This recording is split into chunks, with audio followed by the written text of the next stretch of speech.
what I'm using so I can do my yard sale thing. All right, we are live. All right, welcome everybody to another installment of Drawing with John. And I guess Friday night with Jarrod too, huh? Toot. Rudy toot.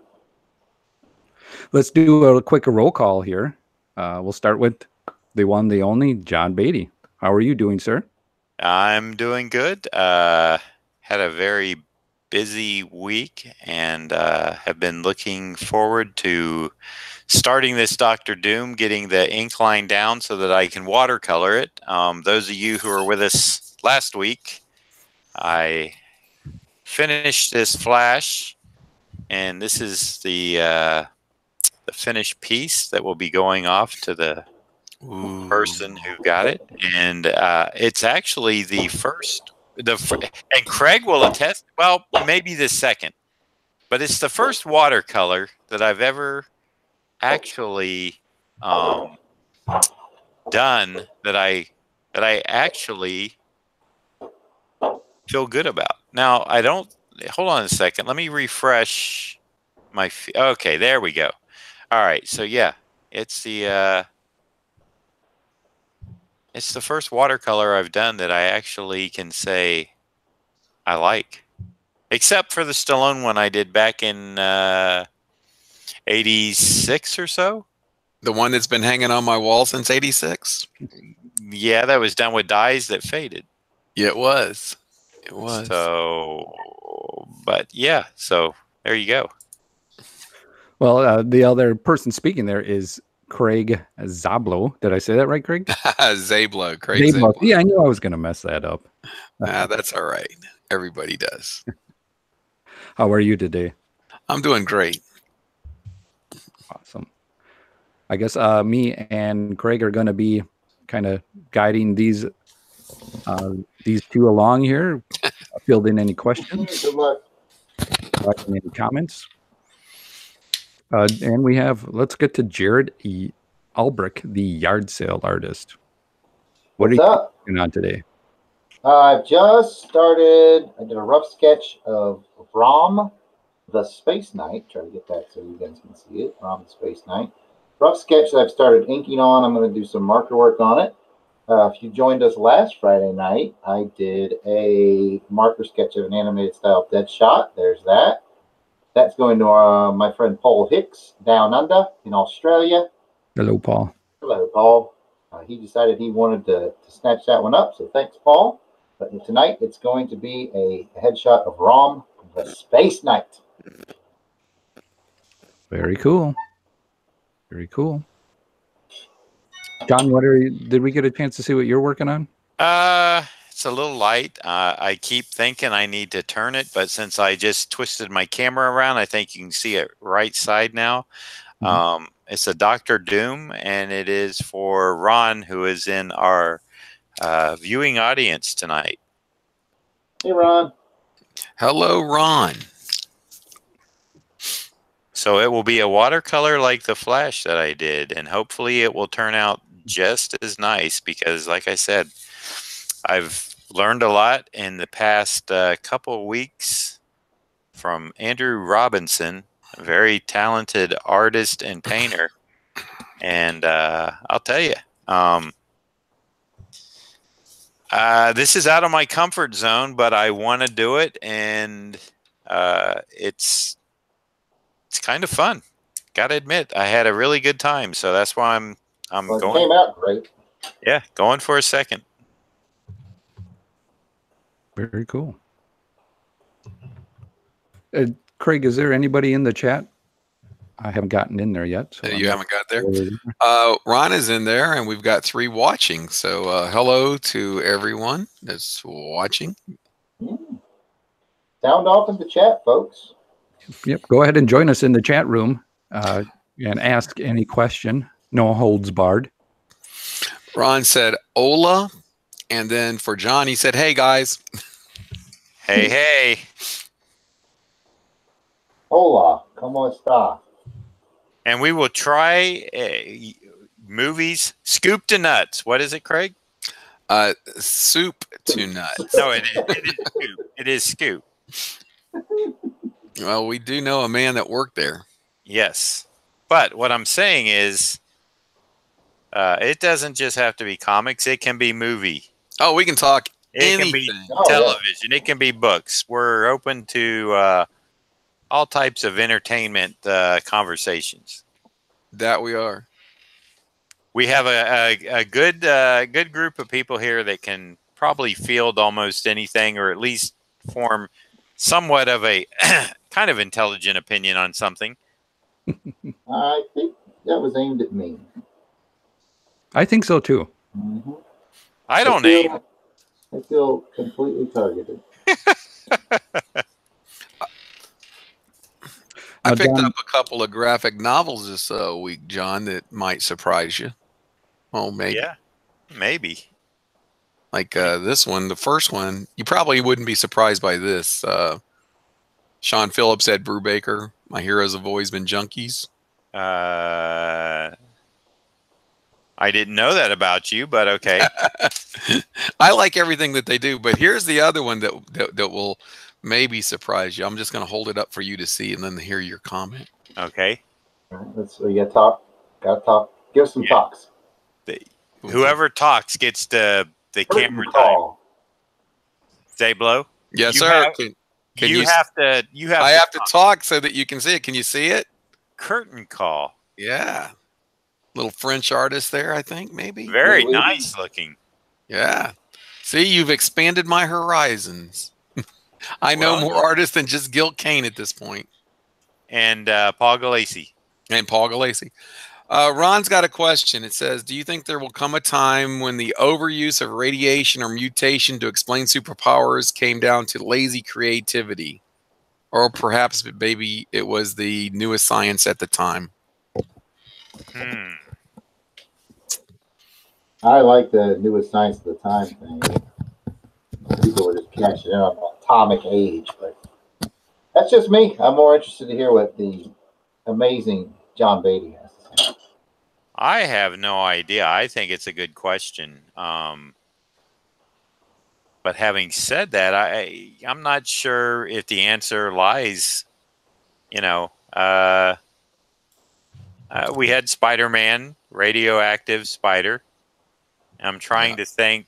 Hulk gamma radiation. Right. Fantastic Four were caused by what? The explosion? Cosmic rays. Cosmic rays. So so there is that the qualifier? It's a certain type of radiation. Well, think about that. No, think about this. Back in the 50s, they had all of those monster movies, and it was radiation making them giant, right. Colossal Man and everything. And comics is always a few years behind, it seems like. And so, early 60s, they were catching up to what had happened in the movies in the 50s. True. So that's, like Master of Kung Fu, mid to late 70s.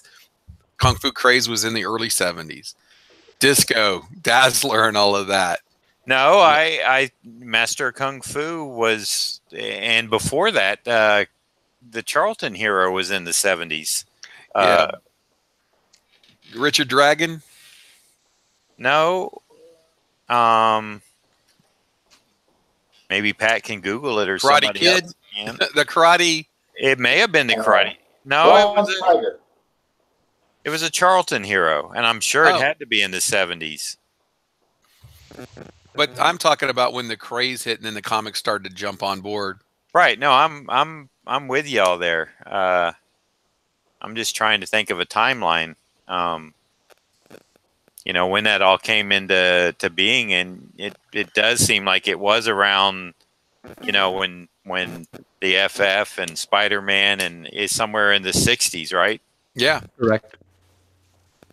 So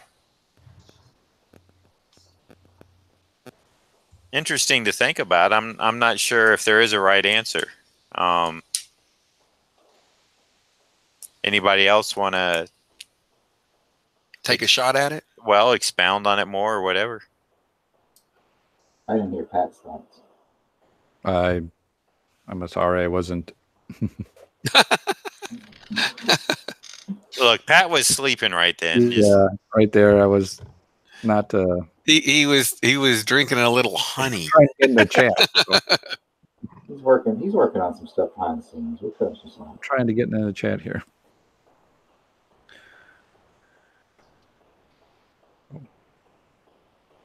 So I don't think we quite answered Ron's question, but we did the best we could, given our combined resources. Our combined wattage. Yes. Which is basically we don't know. Noah the Hyper Potato came in and he said, I was told there would be Atari Force. Oh my goodness! Jarrod, did you promise somebody an Atari Force and that you're going to have to stay? I promised absolutely no Atari Force for life, because that Noah is I believe the spawn of Big Five Army. Either that or Big Five Army just used his son's computer to log in. Either way, I don't like it. Hey Jarrod, So. You're far away. Ron is saying he can't hear you very well. Now that could be him having Jarrod sounds far away.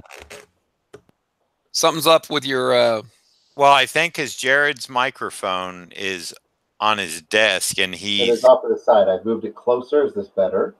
That is better. Well, let me rephrase that. We can hear you better.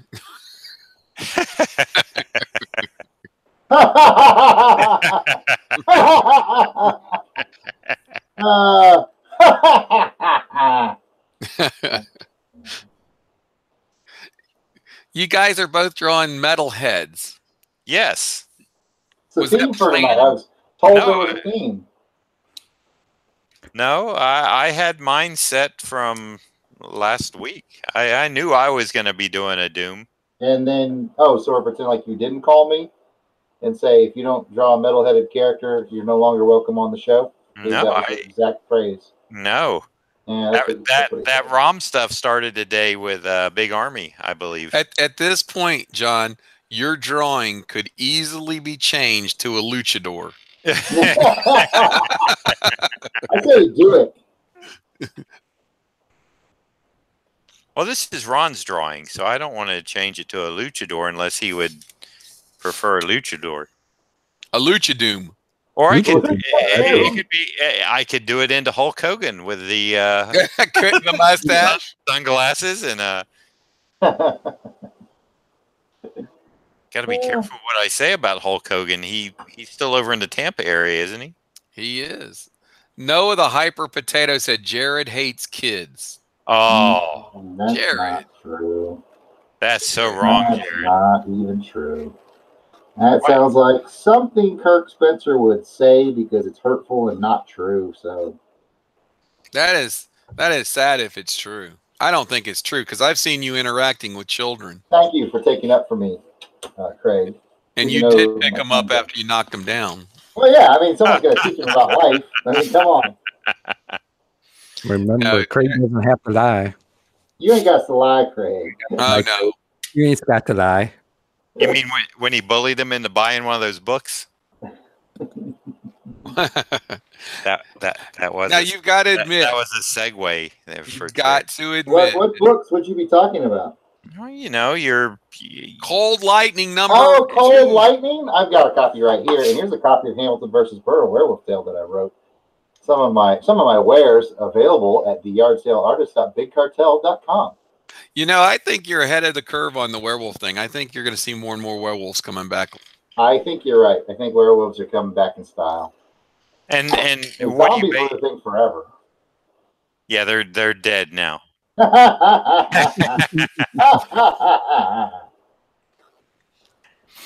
So right now, if I just tuned in, like the 6 people that are watching, all right, and they're looking at the art, I'd go, okay, John Beatty's drawing a luchador and Jarrod's drawing a toaster.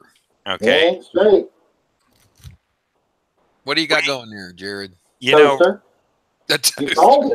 you and Bill Sienkiewicz. Right. No, I'm working on Rom the Space Knight. I believe Rom didn't they always? It wasn't that kind of the running joke that he was like a toaster. You're right. Yeah. Now, Ron says, "Calm down, Teen Wolf." Aha. I assume he's talking to you. I have nothing to do with a Teen Wolf. I meant Craig. He's talking to Craig. Oh, Hey, Jarrod, I notice you have quite a few artist tools on your table. Do I?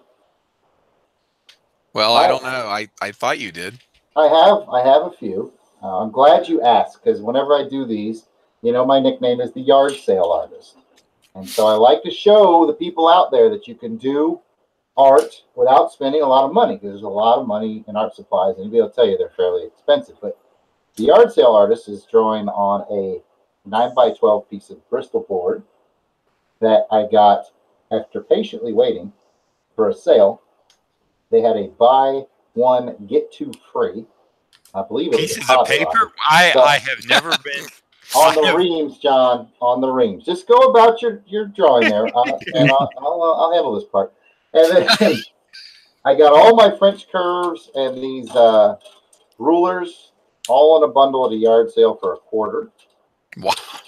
And I'm using just Sharpies. Most of my Sharpies are found at yard sales, or a lot of people give them to me as Christmas presents, because my friends always say, well, what can I get you for Christmas or your birthday for art? And I say, just Sharpies, different colors. And then I'm using a Sharpie no bleed pin around the edges, so it'll have a nice hard edge on it. And that's it. That's all the tools I'm going to use tonight. Not a lot of money invested, and hopefully we'll get something nice. But thanks for asking. Oh, and Jarrod, did you? Maybe you can settle this. Who actually came first? Was it the garage sale artist or the yard sale artist? Here's the thing. The yard sale artist came first. Okay. The garage sale artist is what's the phrase I want to use? Needs to die, and we all have to kill.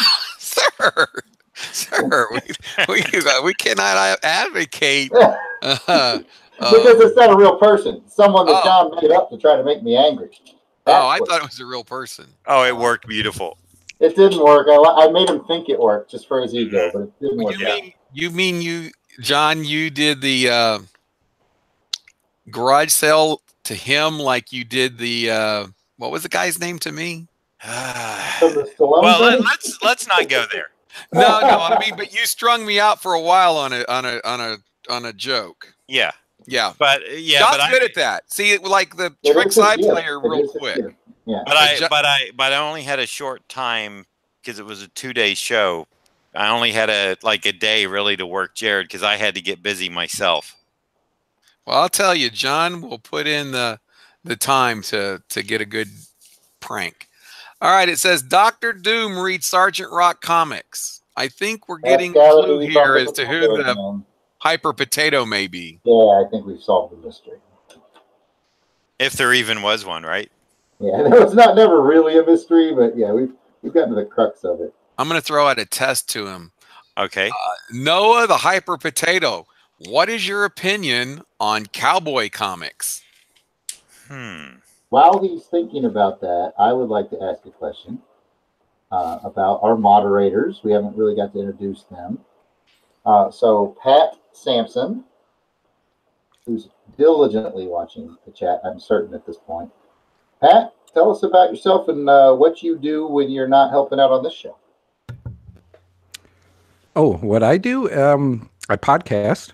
That's what I was going for. I was hoping you were going to not tell us what you do, but I do a podcast called Longbox Crusade.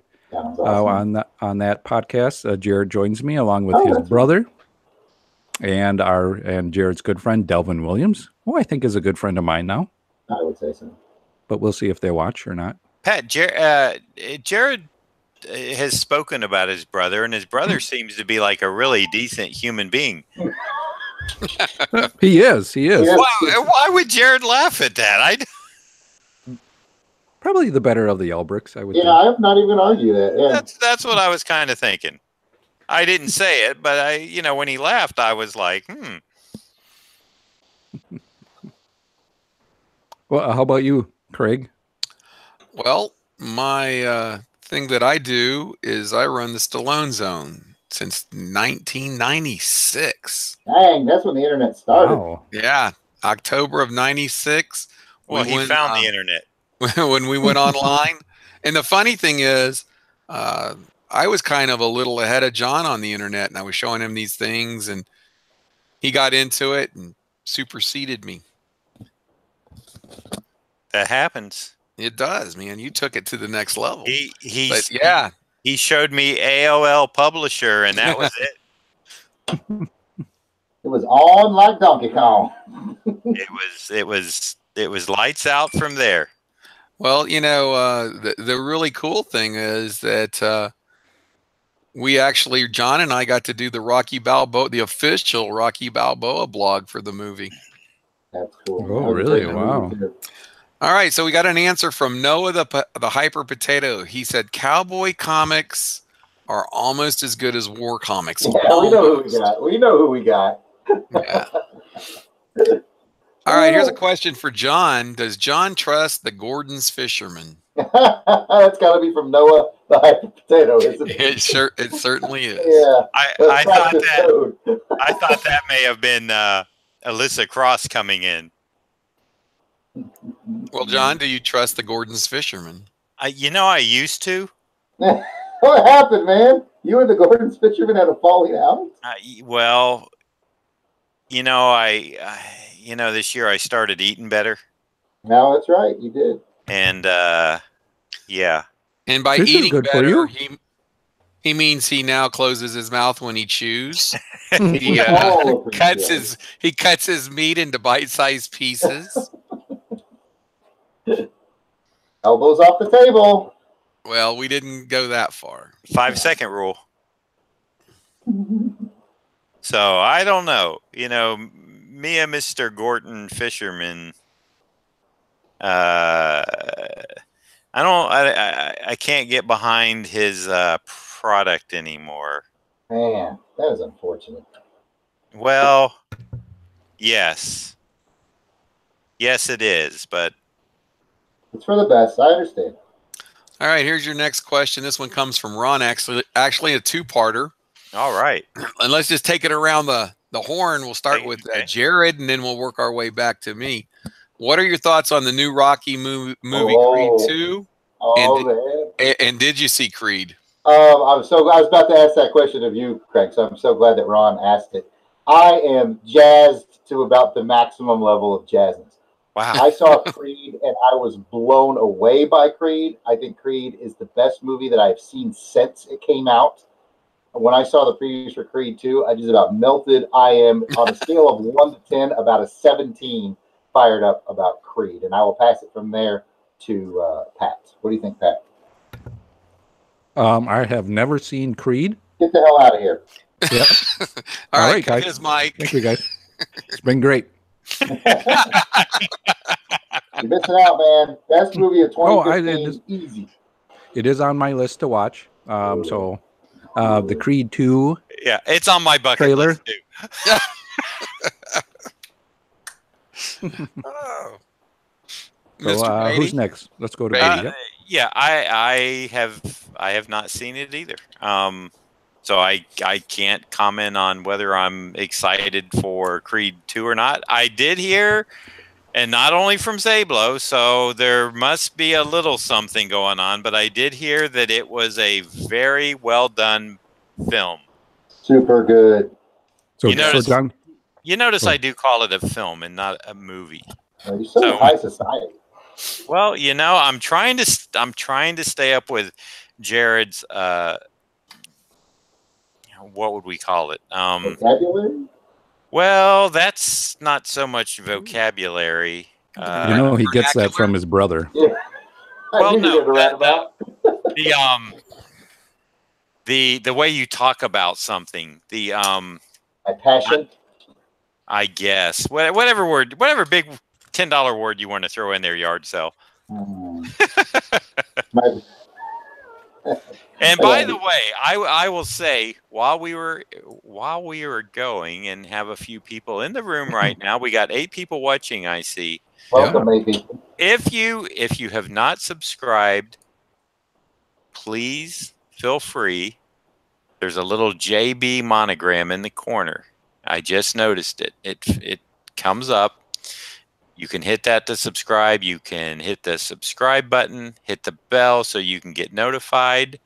And I would appreciate it. And if you like this live stream, hit the thumbs up. If you don't like it, hit the thumbs down. It lets us know if the content we're doing. This is our second Friday in a row with Jarrod, Pat, and myself. And Craig was out on the 7 Seas last weekend, living the life of Riley. Although I've never been on a cruise, he tells me that once you go on a cruise, you'll always want to go on a cruise. That's true.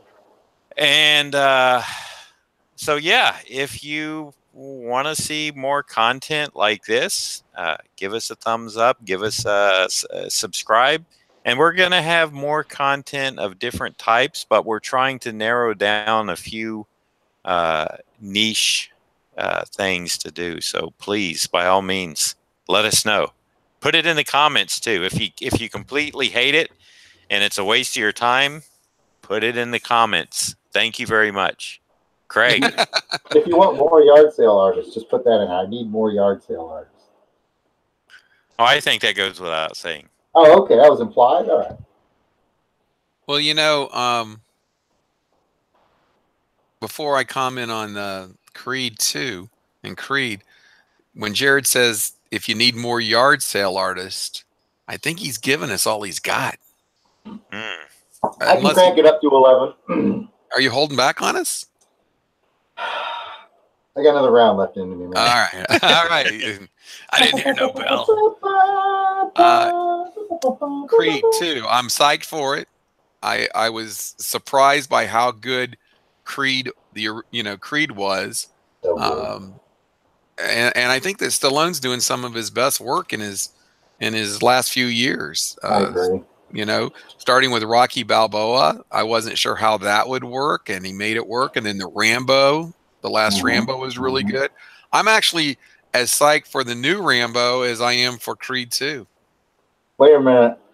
There's a new Rambo coming out? Oh, yeah. I didn't know that. Breaking news. I didn't know that. God. I'm pretty excited. Cowboy Rambo. Yeah. Yeah. Don't try to get Kirk excited. I'm dead serious. And you know, it kind of threw people because Rambo's got the shorter haircut. If you remember at the end of Rambo, he's living back in Arizona on his ranch, on the family ranch. Mm-hmm. So of course the Western gear would come into play.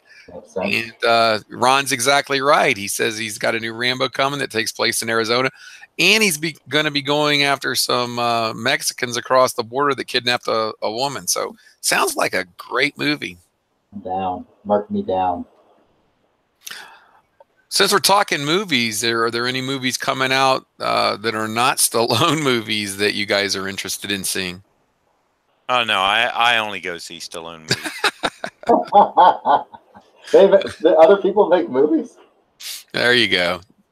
That's I heard about this new who's going to be the new Bond, and I just thought Stallone. I thought, why are they? Choice. Yeah, why are they looking any further?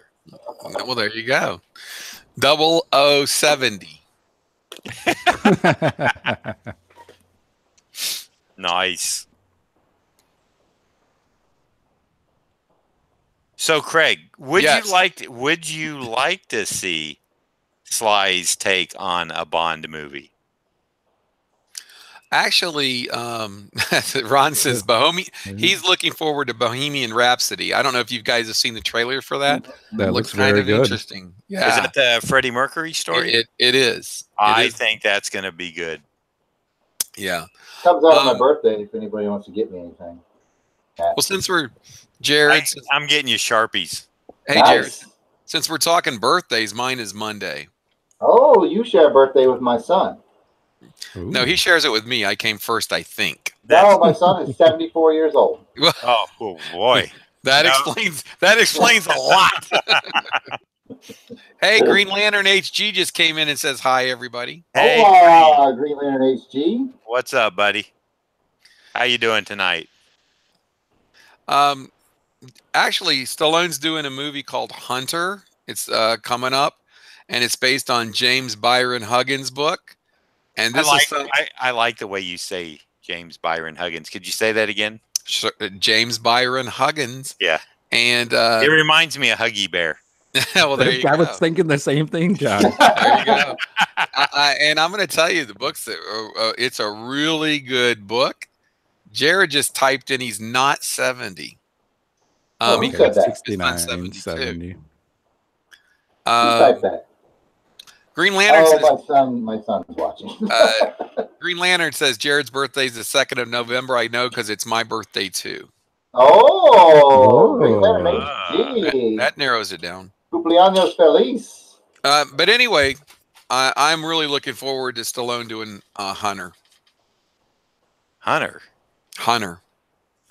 You mean like right after 99, Hunter. No, well, I was talking about Bond. You know, no. The answer is no. the answer would be no. I mean, not now, but maybe when he was a little. Oh, No, he's not British enough. No. He's street, man. A Bond villain, though. He'd be a cool Bond villain.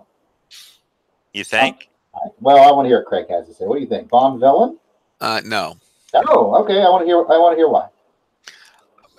Because the Bond villain, I just no. No? I don't see it. What about henchman? Like the villain's henchman? A No. physical threat, like Jaws style. No, No. he doesn't like for Stallone to get like a secondary role. Yeah. Oh, Even Ron says no way he could be a Bond. Even younger, no way. Bond's British, and he's the suave, cool guy. Daniel Craig played it like rough and tough. And I like that. I did like that. I thought did that was too. really good. I thought that was really good. You know, I've only seen the first one. That's all you needed to see, sir. You know, but that was a great movie, wasn't And it? in fact, if you want to see more of it, just watch it again. I think I might do that. Hey, Pat, do you know of any Yeah. good James Bond podcasts out there that people could watch? Well, I do, Jared. I'm glad you asked. Oh, okay. There is a great podcast that's out there called MI6 Rookie Agents, Wow. where a bunch of really cool people get together, and they are currently going through the James Bond movies from the beginning till the end. And you can find that on Her Majesty's Secret Podcast. That's So they just go on like OHMSP Pod. Right. They go on like iTunes or Google Play, and you look at On Her Majesty's Secret Podcast, and you can get that show. That's what you're saying? Correct. You can find it there. Free of Cool. charge, right? No trouble. Exactly. Wow. You can't It's a beat really that. good time. Do we know anybody on that show? Or? Well, we do, Jared. I'm glad you asked. I'm on that show as a rookie agent. So is Delvin. And you and your brother, they call themselves James Bond gurus or experts, try to teach us rookies the ways of the Bond. And you guys are doing really well. Yeah. One movie at a time. One movie at a time. And how are you having your martinis, Jared? Me? Yeah. I like to have them.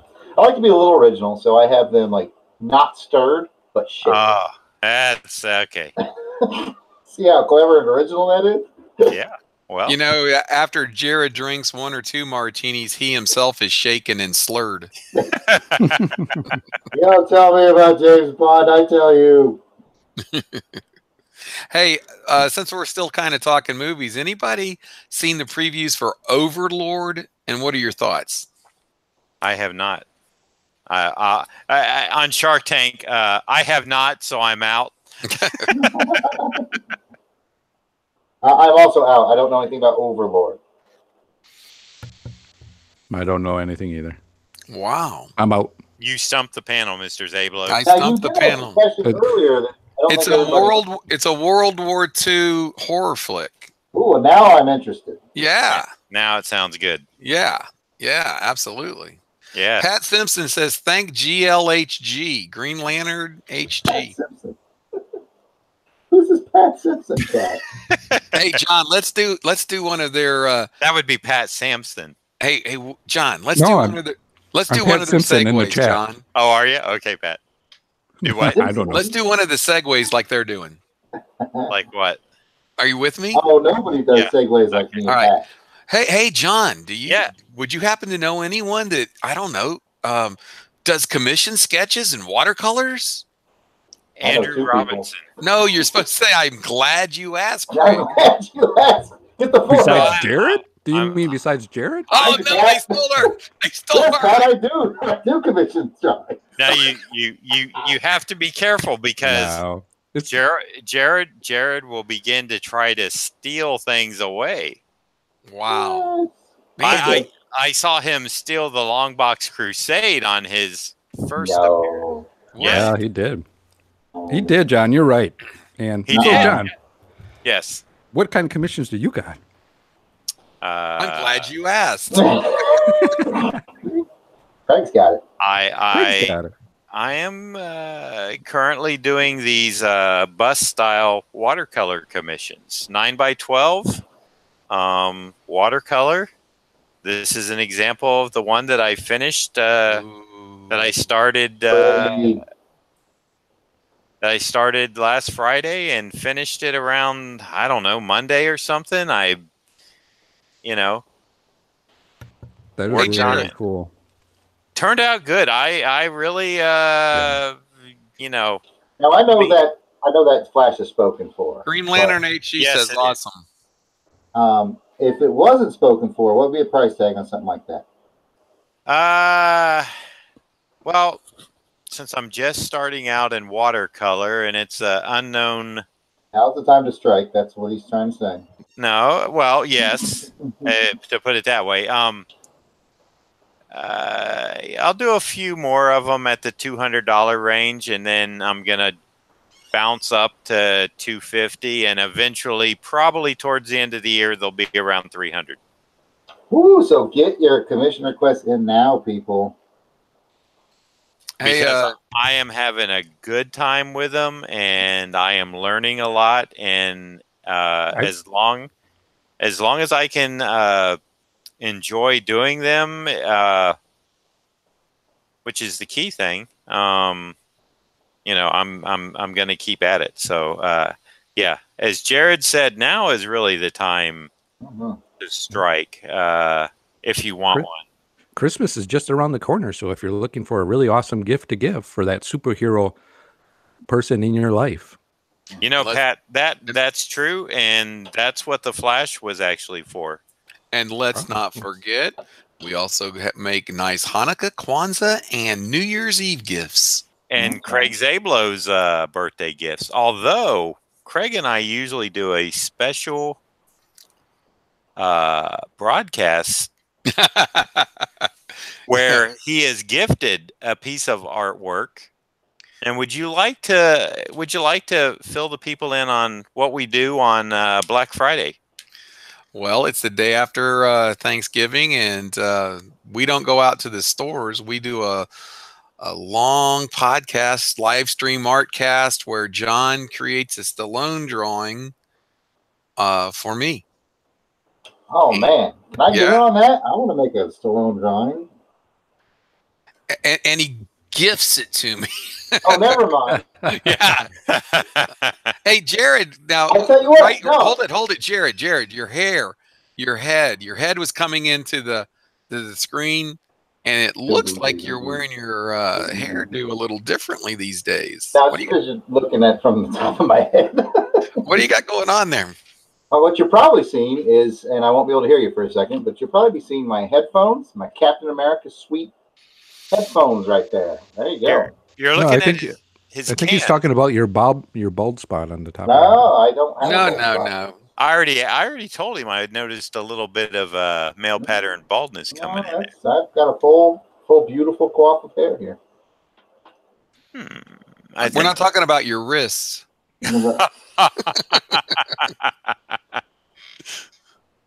It's good to have friends that we can have fun with. You know what we should do is I should find out what DJ Cristados, aka Pat Sampson, there what he would like for Black Friday, and then John and I come on, and John draws a Stallone for Craig, and I draw something for Cristados. Oh, that's a cool idea. Ooh, yeah, that's a really good idea. Hi, what would I want? And this Black Friday, I will just be getting back from my cruise. I'm going on a Thanksgiving cruise there. Okay, this is Pat, and I'm talking to you, and I've decided what I want.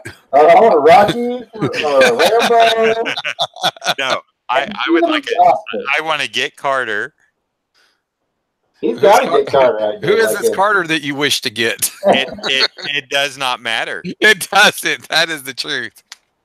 I did like to get Carter for him at one point. Hey, if Kurt, Big Army 5, if he's out there. Oh, he's out there. I just want him to know at some point, you will see an artist do a Cowboy Rambo now. And you know that's probably me. It's got to be one of yours. It'll be one of Zablo's. It's got to be. What if he gets one before you? Oh my! He'll get Stallone drawing his rawhide kid, and then I would have a problem. I see. Okay. So moving right along. Would it have to be a Stallone like dressed up in something for Thanksgiving? Yes, it's a tradition that it is. It's a Black Friday Stallone. We've done about 3 of them, Craig. We actually skipped a few years because I wasn't set up to stream and things didn't work out. But the first one you did was the color one. Yes, they get Carter right. And I know what I want. The second one that you did, I'm trying to think of the. I know I did you did the Expendables, and it was 11x17, and really surprised me with that. Yeah, and I don't think I showed you that until I started working on it. Right. No, it was 11x14. In fact, that was the piece that somebody stole and put on a T-shirt on Amazon. Yep. Do you remember that? I do. Yes. You know. And I didn't crack down on it, but I guess Amazon got wind of it, and they finally took it out of the shop. They closed the person down. Back in January of '86, you gave me a call and you said, "Hey, you might want to come over tonight. I'm getting ready to do a painting." This is around 8:30 or 9. Yeah, this is back when I was a night out. And you were like, "You might want to come over tonight. I'm going to do a painting." And it was a weekend or summer or something. And I was like, "What?" And you were like, "I'm going to do Stallone." And I was like, "No, you're not." And you were like, "Yeah." And I came over and you had it penciled out and gridded out and stayed up all night watching you paint that.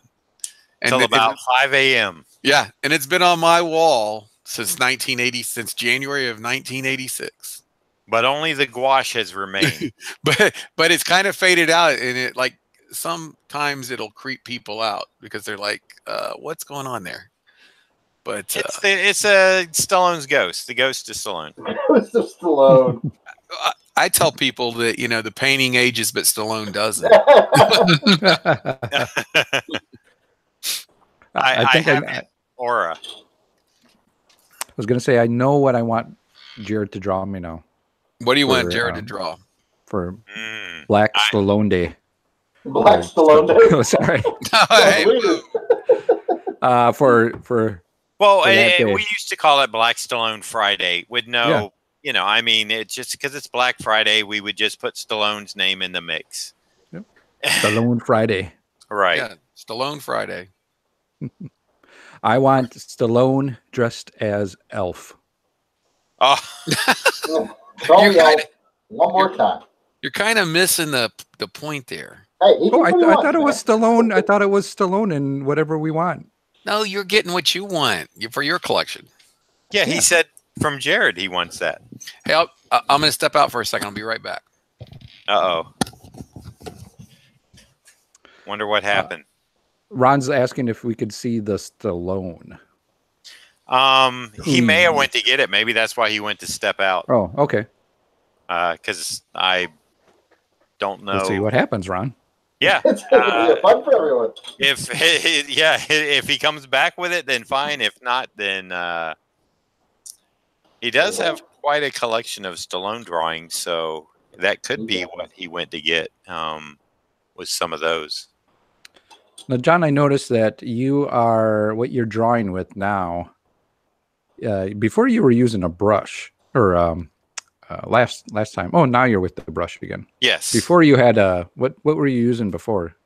Just these Micron Pigmas and straight edge and some circle templates and stuff like that, just to get the armor kind of etched in before I go in with a grayscale painting of it. Okay.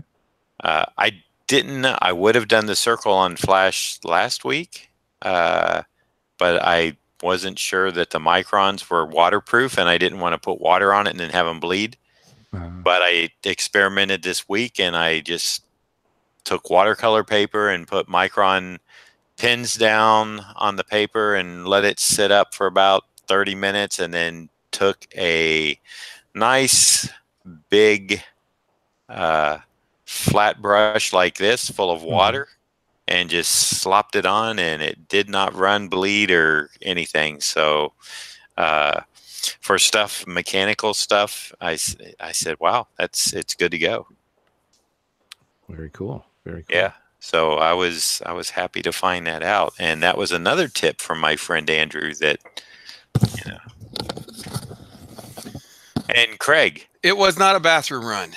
No. Oh, is it what we were hoping it would be? Oh, that's it. I lost. You guys get my money. I'm out. All right, start talking. Let's see that. All right, here you go. Here's the first one that John did. Isn't this the first one you did? Bullet to the head. Let's see.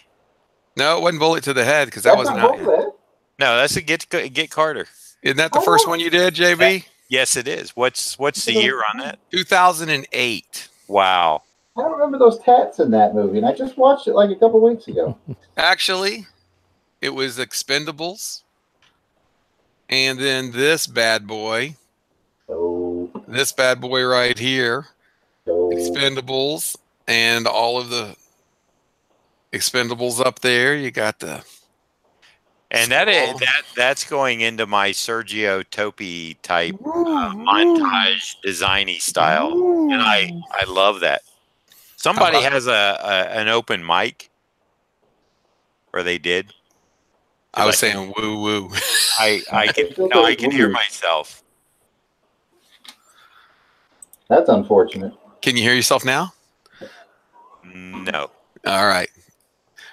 Ron says noise. Yeah. Green Lantern says woo. So was it only the two? I think it was. In 2008, and was the next one 2009 then? 2010. We determined on the last show that John doesn't keep track of time terribly well. Green Lantern HE said that one is the winner. Was that the expendable one, GL? The black and white one? Both quarters. Which one? Hold them up again, Craig. I haven't seen those in a while myself. All right, here we go. First one. Woo woo. Woo! How's that looking, fellas? How's that looking for you? Can you see it? Put it right in front of your face. Right there. How about that? Boom! Boom! How's that? All right, and then here's the other. Black Friday Stallone. And here's the other one. And that's the one they made a T-shirt out of. Can you blame them? They could have made a screen print poster out of that bad boy. They probably did. They had a bunch of merch with it on it. Jarrod, that's some good ink in there, brother. I remained suspiciously silent because I was the guy selling the T-shirts. Oh. He had to get his inking money. Well, then you got the cease and desist from Amazon then. Yeah. It wasn't my best day, but whatever. Noah the Hyper Potato says, nice art, Craig. Thank you, Noah. Thank you, Noah. Get it. You know who you are.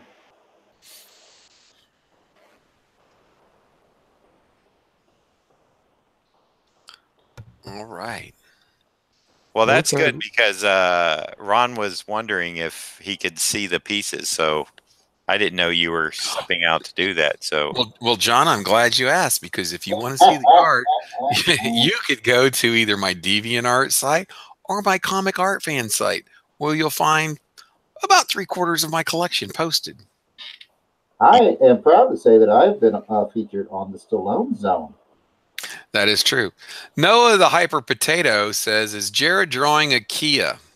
Those cars are so small and cute." and that's why Craig has 2 of them. I have 2 Kia Souls, exactly alike except 2 years difference. I think he's trying to make fun of my car, which is not actually a Kia. Craig, are those cars your soulmate? They are. They absolutely are. And I'd loan you one, but you don't loan out your soulmate.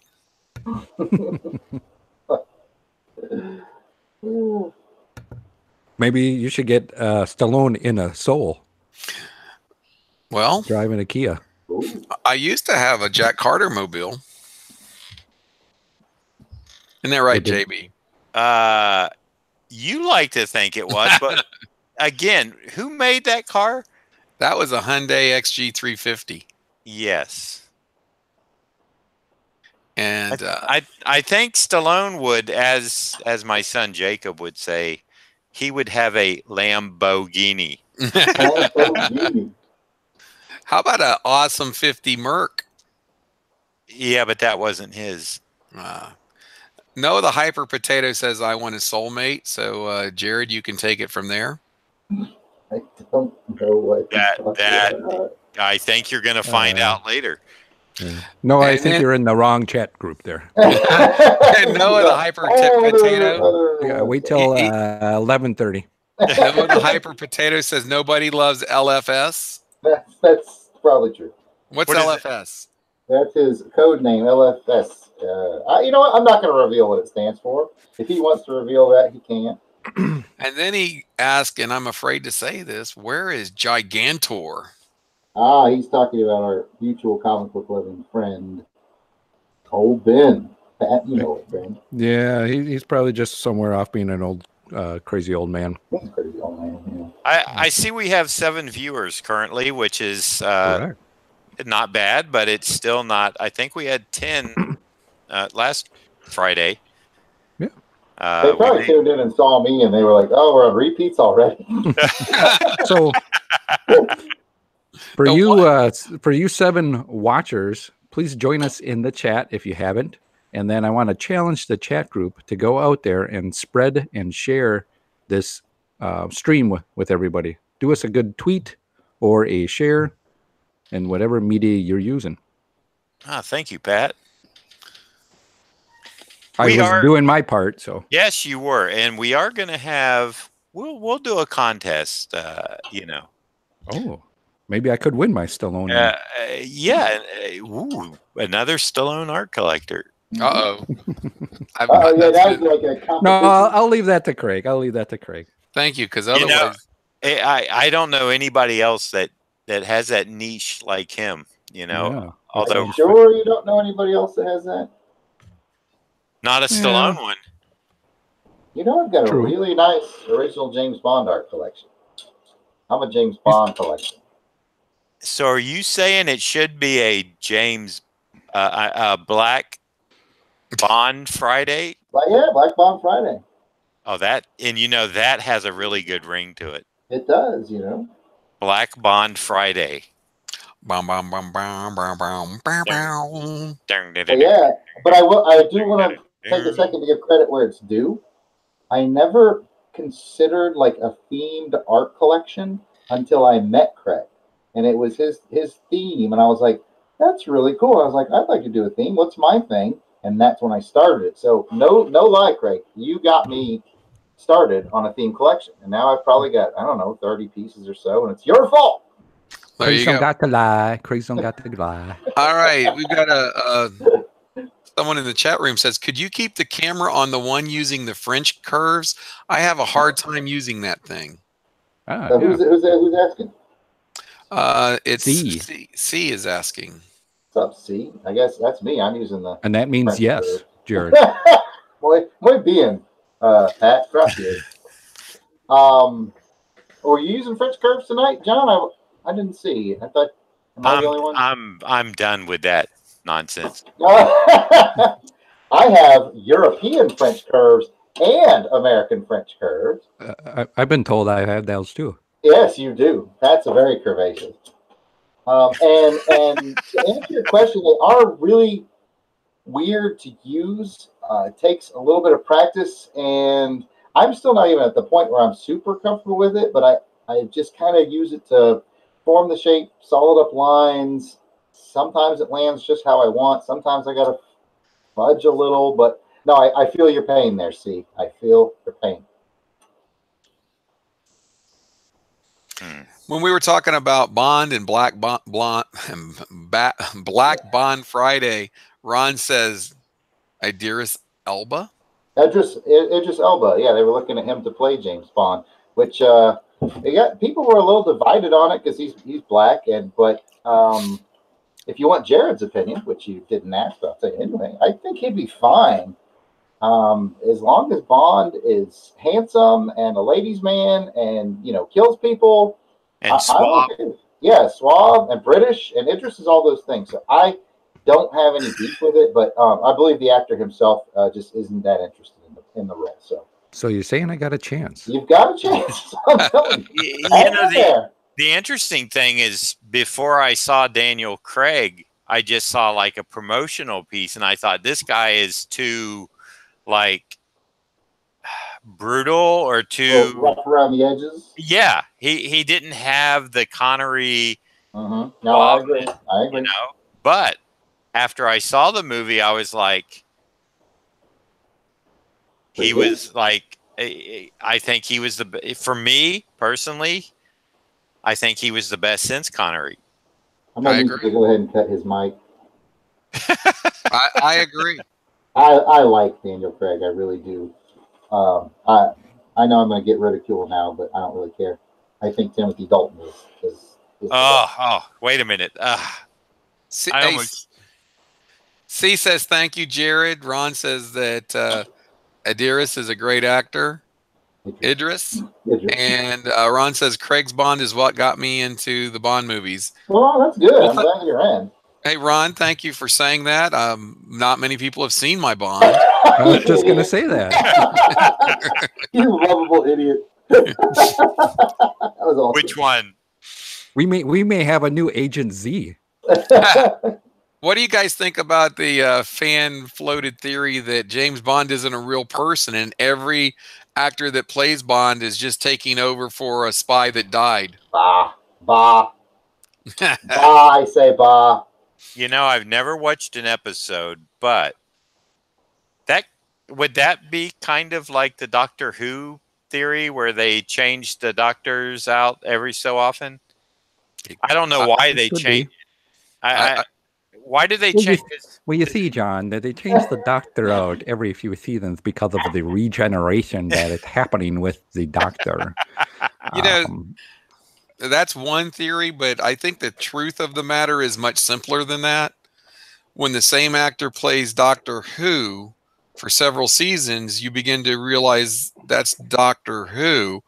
And what the reaction they want is when they see him, they want to go, Doctor Who? Who? Green Lantern HG says, too much action star for me. No man of mystery like Connery or Moore. What is he talking about? Idris, I guess? No, talking about Craig. Daniel Craig. Oh, Craig Zablo or No, my Bond was full. What was his comment? Everybody talked over what you were reading. Blame other people for not Craig. Listening. Yes, sir. I didn't hear what the comment was because they were talking over as you were reading it. It says, talking about Daniel Craig, too much action movie star for me. No man of mystery like Connery or Moore. Yeah, I get that, but I think I actually think with Roger Moore they tried to make him a little more masculine, don't you? Then what? than they did with Connery. Connery was masculine. No, I yes, thought but what I'm saying is masculine in the sense of a bigger statue, bigger physical appearance. Just overall his height, his build, that type of thing. That's what I'm talking about on that, is that I think with Roger Moore, they tried to make him more physically masculine instead of, Connery having the, help me with the $5 word, Craig. I'm not sure what you're I don't know saying. where you're going with this. No, I don't know okay. either, but All right. Green Lantern HG says, yup, I agree with that. Okay. You guys are crazy together. So what I'm trying to say is with Roger Moore, he was taller. He was a bigger build than Connery. Was he? Yeah, I don't know about that. That's the way I remember him. I could be totally wrong, but I think if you put them on a size chart next to each other, Moore is going to be taller. He's going to be bulkier. Not much bulkier, but he didn't have the suaveness of Connery. He was more of a, what's the word I'm looking for? Like a grunt actor or something. A little more like Daniel Craig, he kind of had that more. Here's the thing. All right, Sean Connery, 6'2". Roger Moore, 6'1". Okay, but as we know, we can't always go by what's listed as an actor's height. They could pad Connery, although I do believe he is, probably around that 6'1", 6'2". But I what thought that Connery was more macho than I'm on Team Craig. than Roger Moore. Really? I should try that again. I'm on Team Zablo. I kind of checked. I kind of checked out after the Connery movies. You know what? Let's check in with one of our rookie agents from the podcast. C in the chat says Sean Connery was a ladies' man. Exactly. Man. That's kind of what I'm getting at. It was a whole different, Yeah. So what you're saying, I mean, Sean Connery was a ladies' man and Roger Moore was a man's man. No, like more of a. He was more of a thug. I'll just put it that way. Right. He was more thuggish. What the hell movie he was watching? I think Sean Connery would just walk up to some lady and say, "Hey, her there, lady, it's me, Sean Connery." That's probably spot on. And that's all he would have to say. I'm Bond, James Bond. Come to my room. Works for me. So are you saying out of you guys that are more in the know about this, did you like Roger Moore as Bond after Connery? Well, you have to remember that I was born in 1976, so I didn't. It doesn't matter. I didn't experience Roger Moore after Connery. I experienced Connery after Moore. But my answer is I think Connery is superior in almost every way. Look, I like Roger Moore, but I had no beef with Roger Moore. I adore Roger Moore, but I didn't see them when they were coming out either. Sure. We don't have to reveal how old you are in this episode. Hey, my age has nothing to do with it. I remember seeing Saturday Night Fever in the theater with my buddy Craig Zablo. Sean Connery runs into a problem every time he tells his dog to sit. Why would that be? Would it be his accent? His accent. Well, we got GLHG says his favorite will always be Connery, but after him, he's found a good balance on Timothy Dalton. Yay! Oh boy! Oh man! Sean Connery. I think it's just buttering up to you, Jared. And it's working. Sean Connery walks into a Jaguar dealership and he said, "I'd like to leash a Jaguar." And they said, perhaps no, you should that's try like a zoo. It's like this: a jaguar, I'd like the Lucia Jaguar. a jaguar. I like to use a jaguar. A jaguar. Pat, you've got to have the world's record on like most amount of bad Connery impressions heard. Between us here, we do them on our podcast all the time. Me and my brother do it. So Bad ones are, you know, just not great. just because it's fun, right? Right. So Pat's heard more than probably the average person. Sorry for Sorry, that. Pat. Sorry, Pat. If Jarrod and his brother didn't apologize, I will apologize for them. I appreciate that, John. I'm reading here. It says the first Bond girl died recently at the age of 87. Wow. And when made aware of the news, Sean Connery was said to be shaken, not stirred. Oh. Not good. No. Hey, who can do a good Sean Connery impersonation? Me and my brother. Can any of you guys? Me and my brother can. I was just doing one. Okay, so here, do one. But Well, I'm not. do Sean Connery singing "Sitting on the Dock of the Bay." Who asked for that to be sung? Sitting on the dock of the bay. Wasting my time. Letting the ice in my drink go away. That wasn't a good one. Sorry. Well, you know, you're the judge of that, Pat. Well, it wasn't. Pat judges his own good ones and bad ones. It's part of his job. Now, Jarrod, do you do a good one? Oh, I do a spot on Connery. Okay, go ahead. Or do you have to warm up a bit? Hang on. Let me just pick the scene. I want to pick a scene. Oh, man, he's going to actually... Oh, you got to sing Sitting on the Dock of the Bay. Oh, I'm doing a scene. Lame. I'm going to do a scene from Medicine Man. Mm-hmm. Well, I found the cure for the plague of the 20th century, and now I've lost it. Haven't you ever lost anything, Dr. Bronx? Your purse, your car keys. It's rather like that. Now you have it, and now you don't. Thank you. Thank you very much. That was a good Timothy Dalton. He set me up. I couldn't wait for you to finish it just so I could use that line. I know. You were like, oh, he's going to do it. He's really going to do it. I know. I was like, just sing. Don't, hurry up. I want to get. I gotta get this line out. Yeah. They had to change some of Connery's dialogue in The Rock with when he was with Nick Cage. If you'll remember, they were trapped in Alcatraz, and Connery was supposed to look at Nicolas Cage and say, "We're sitting ducks." Wouldn't work. I see the theme you're working on here. I see what he's doing. So we got about 8 watchers now. Wow. Hey, welcome, people. What's up, 8 watchers? They heard that Sean Connery was in the room. Yeah. Well, welcome. John, there's a question for you. Okay. And I'm going to give you the question, then I'm going to give you the answer, and then I'll let you answer it. All right. Question for John. Is there a book he loves to have fans bring to him to sign? Any that they've bought from him?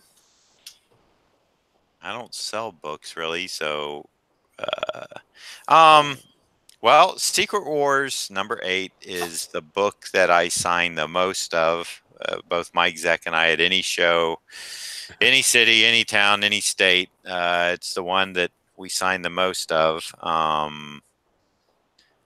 The one that I also get a lot, well, besides any of the Secret Wars and the Punisher books, is some of the Captain America ones, and I love the cover to Captain America 284, where Cap's on a rooftop looking down over the city and the flags in the background, and it's kind of a dusky night scene. Love that cover. Love the one I have on my wall here of Captain America 321, where he's firing the Uzi. So those are some of my Captain America Annual 8. Can't discount that one with Wolverine on it. That's a bright spot. So yeah, there's actually a few. I tell you, I think you posted one today on the Twitter, or you were reposting Somebody else one. did, yeah. Yeah, of the GI Joe 38. Yeah, I love the Oh, I love that simplicity. one. I love the simplicity of it. It's not one of the most detailed ones, but it's got a nice story in, just the simplicity and the characters, squaring off. Mm-hmm. Yeah. C says she has those 3 prints, John, that you were just talking about. And Green Lantern HG says, what do you guys think about the rumor of making Bond a girl? So let's take it around the horn. Ooh, he's lightened up some political discussions here tonight. I don't think so. I don't think Bond was ever written to be a girl. Thus, he's, how are they gonna? I mean, he's a ladies' man. Are they, ladies' man, right? I mean, that's part of the character. I'm going to agree with you and say that I get the appeal, and I think if they have or they want to make a 00 agent who's a female, I think that's great. But I just don't want to mess with Fleming's original vision. Like you said, I could do an Idris Elba thing because it still meets the criteria of British, handsome, kind of a tough guy, no problem. But I think once we get into female, I think we get too far from the source material. But I'm just one man's opinion. Don't send me your angry letters. Send them to John Beatty. Pat? I guess I really can't say. I'd be interested in seeing it. Would you really? Yeah. I think I would. Interesting. Because I just can't I mean, like Jarrod said, if they, well, of course. Well, and coming Her name from me, wouldn't I'm be a Bond, rookie but- now. I'm Well, a rookie, so so am I. But what I'm saying is the whole, what be is Jamie Bond. what is the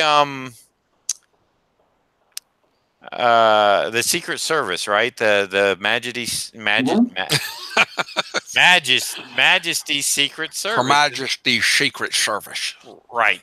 So, if they were going to have a girl that was, let's say, equal to Bond, right, in all ways, as far as her powers of killing, which is part of being a 00 agent, right?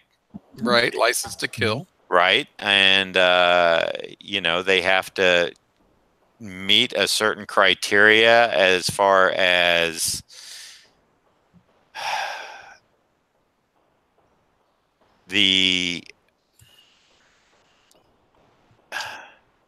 I've lost not my train of thought. I'm trying to. They have a way with the opposite sex, right? Mm-hmm. An allure. Right. So, I mean, not to say that it couldn't be done. I'm just saying I don't think it could be done as Bond, or I wouldn't want to see it done as Bond. In Quantum of Solace, C says in Quantum of Solace, Bond said that killing was a man's job. Okay, and I don't know about that.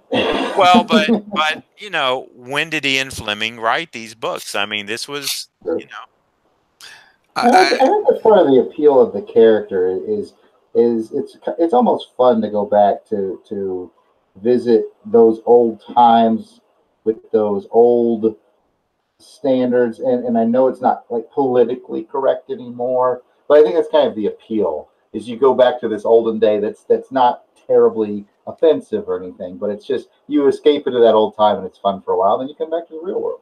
Well, I think it's interesting. I haven't watched a lot of the episodes, but the episodes that I watched of Mad Men, it really shows what life was like back in a work environment for women that was just, coming into the workforce and at the advertising agency with Don Draper and all those guys, it's like they sat around, smoked, drank, cursed in front of the women and treated them not so good, not like we should do, but that's a different time. And I think I know what you're saying. There's a certain I don't want to really say romanticism, but there is a call back to that era when that was the way things were, for better, for worse, and I'll just leave it at that. I mean, it's a TV show. It is how it was. It's not how it is now, or not that I know how it is now. Did you guys see the movie Atomic Blonde? No. I missed that one. It appealed to me, but I didn't get a chance to see it. Never heard of it. Atomic Blonde. I believe it was made by the John Wick people. Charlize Theron, and she was a secret agent, and it was really, really good. Okay, but she wasn't James Bond, right? And I get that, but she didn't need to be. There you go. I do want to see that movie. That was on my radar. It's got one of the best fight scenes. That's in any basically movie by you'll the find. people who brought you John Wick, so you know it's going to look good. John Wick and Jack Carter, if only. If only. I'm with you. Ron asks, what kind of brush is that? Meant for oil paints? No, it's just actually it's a watercolor brush that I use for inking. I've always used this type of brush, a sable hair brush, a Zablo hair brush. You see I was waking up a little. Solo Artist just checked in and says hello. What up, Solo? Hey, Solo, what's up? He chatted first. It's a number 3, and it's not a Winsor Newton, but it is a Raphael sable hair brush. Very supple, and it was like the Winsor Newtons, but they kind of started going bad on me. So I've been using Raphaels for quite a while now, and so they are. The real funny thing is they are made for watercolors. I just never used them for that until recently. Ron says those lines are so smooth, and Solar Artist says very nice Dr. Doom design. Well, thank you, everybody. I appreciate the compliments, and hopefully this Doom is going to turn out as nice, if not better, than the Flash piece I did. My theory is that your Doom is going to be almost exactly the way you want it, and then Richard is going to show up and screw the whole thing up. Richard who? Reed Richards. Reed Richards. Yeah. No, come on. Go with my Fantastic Four jokes. Like Doom almost always succeeds. I got you. That's why I was saying, oh no, not. Jarrod, I got to say that your Reed Richards jokes was just too much of a stretch. Oh yeah, I saw that one coming a mile away. So did Sue Storm, and I couldn't stop it. Well, the thing is that you just got all fired up for the joke. Yeah, well, it was getting a little hot in here. Wish I could turn invisible. Green Lantern HG wish says there was he something crayons. else we could talk about. Some other thing? Some other thing you had to talk about. What were you saying, Craig? Something from Green Lantern? Oh, he said he has crayons. Oh, nice. For those out there, go ahead, Jarrod. Say that again. I said, does he have the 64 pack or just the 24? What kind of crayons are we talking about? Hey, Pat, why don't you take the next question that just popped up?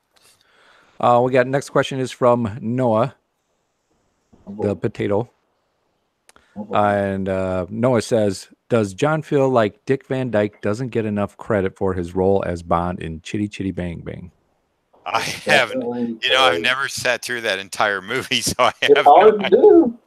Chitty He's Chitty asking that because Ian Fleming also wrote Chitty Chitty Bang Bang. Who wrote it? Ian Fleming. Oh, I did not know that. Yeah. Can you imagine if Sean Connery was saying the title? I knew it was coming. Oh, Chitty Chitty Bang Bang. Chitty Chitty Bang Bang. Hey, that's almost like the song, the Bang Bang. What's the song that she sings, Jarrod? Nancy Sinatra? Mr. Kiss Kiss Bang Bang? Kiss Bang Bang, yes.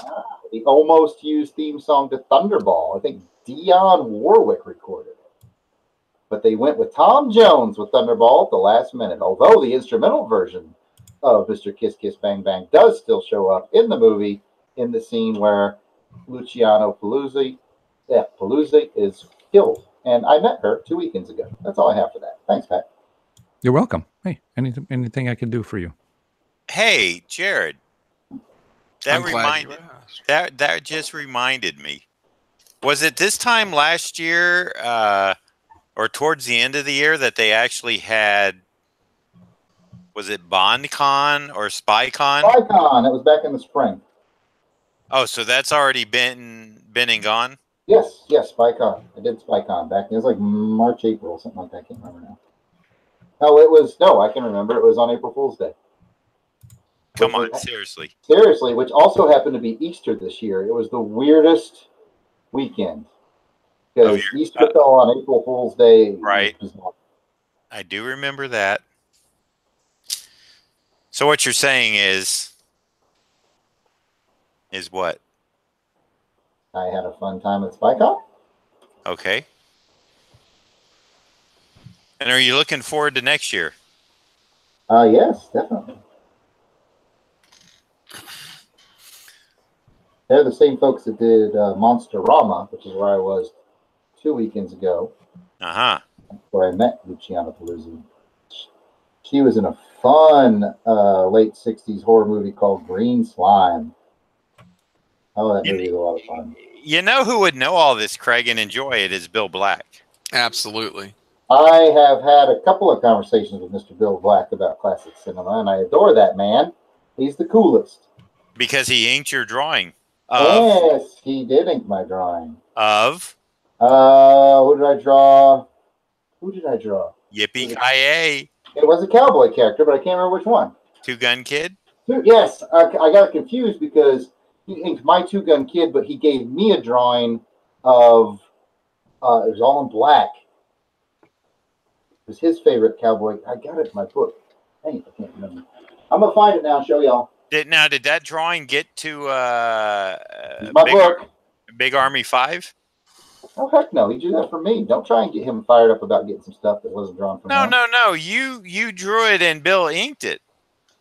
Oh. Here's what Bill get. Black Rider.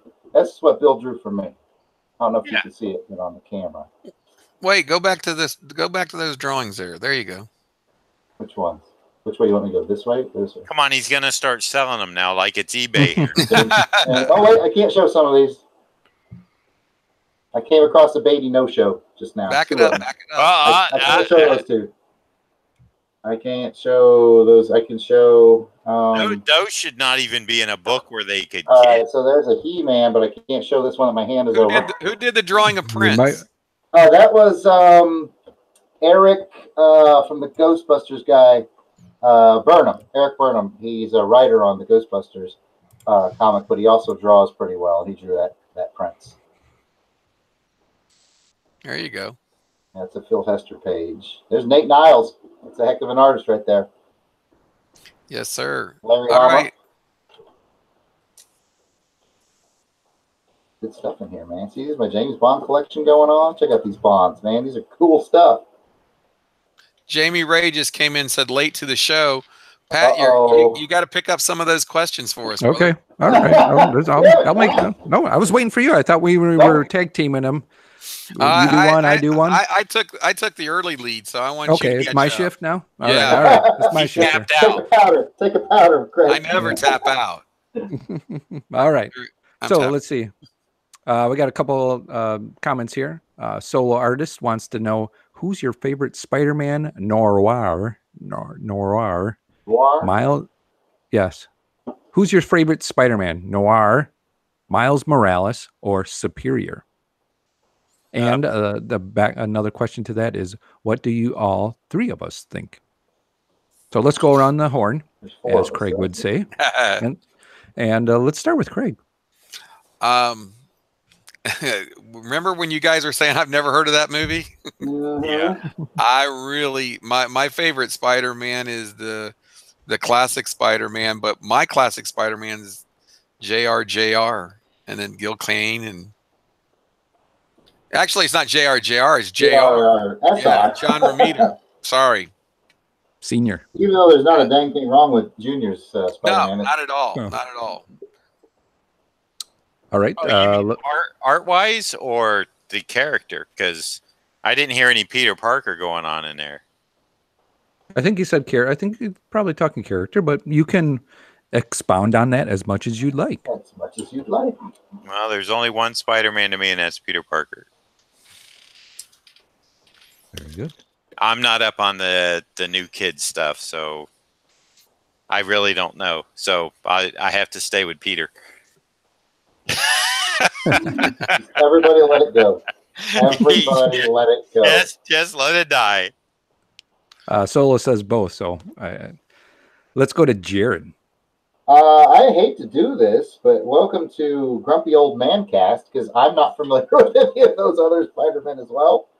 I will go Peter Parker, but here's a little bit of heresy for you. I really like the black costume. So, I know it's not heresy with John Beatty in the room, and I'm not saying that just to make him feel good. But I just think the black costume is really cool looking. PayPal's on the way, buddy. Thank you, sir. And if you want to get the first appearance of the black costume, you need Secret Wars #8. I would recommend you go buy trade paperbacks until they run out and have to reprint them, and that way royalty checks can be sent. Yes. Jamie Ray says Nicholas Hammond was the bomb. Nicholas Hammond. Now, do you fellas know a Jamie Ray? Because I don't. I do. He's a ROM art collector. Oh. And a heck of a nice guy. I think out of Louisiana. Correct me if I'm right or wrong on that. This is called priming the pump, what Jarrod's doing now. He's a hell of a nice guy. He is. What do you think of the ROM picture, Jamie? Oh, man, you put him on the spot. Lie for me, Jamie. Lie. Lie for me. Lie for me. Lie. From the 70s TV show. Oh, okay. Nicholas Hammond was from the 70s TV show. On a Spider-Man? Oh, the Spider-Man. Okay, now it clicked. Yeah, I got him. I'm tracking him. I'm a little slow tonight, buddy. Sorry about that. Well, let's see. If anybody else out there got any questions for John, Jarrod, Craig, or myself, go ahead and put them in the chat. If you're watching, please join us in the chat and be a part of this fun. I said, yes, it's Jamie says, yeah, in Louisiana, the most beautiful thing ever. Jamie's a cool cat. I was actually in Louisiana, New Orleans, earlier this year. You know what? When I met Jamie in Louisiana, that was the year that we were both supposed to be there, John, but you got hurricaned out. So I just showed up. They got the booty end of that duo. Yeah. But I mean, I was in. You were at home because you got hurricaned. You couldn't fly out. Yeah, but I went the next year, and I was in New Orleans. Yes. This year. We got a question from GLHG. And GL says, why is the sky blue? Well, that's a very good question. I actually know the answer to that, but if you want to pass it to somebody else, that's fine. Oh, like we don't know the answer is what you're saying. I don't think you know, but it's all right. It has to do with the refraction of the sunlight. Wrong. No, it's actually true. No. But the real reason that the sky is blue is because the moon left her. It makes me feel better about the joke I'm about to drop, but all right. If the sky is blue, because if it was green, we'd never know when to stop mowing our lawns. Whose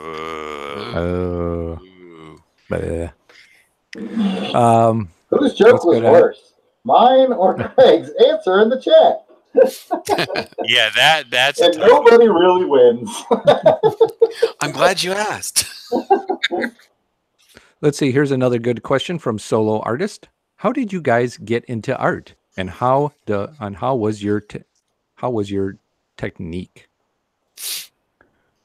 Who would like to go first? I feel like my answer would be shorter.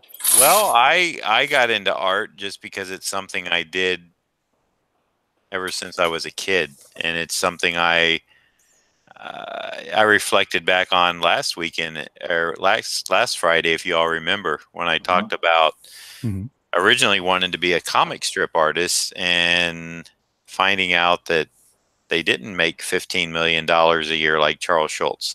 He was the exception to the rule, and it was all due to licensing mostly. And so I still wanted to draw, so I didn't get into superhero comics until I was around 14. And I bought some books, and my mom had brought some home, and one happened to be a Captain America, and it really caught my eye, and I kind of stuck with it and made it into a lifetime career thus far. I like how you said thus far, like you have another career on the horizon, you know? Well, I can picture you as like one of those like deep sea fishing guys.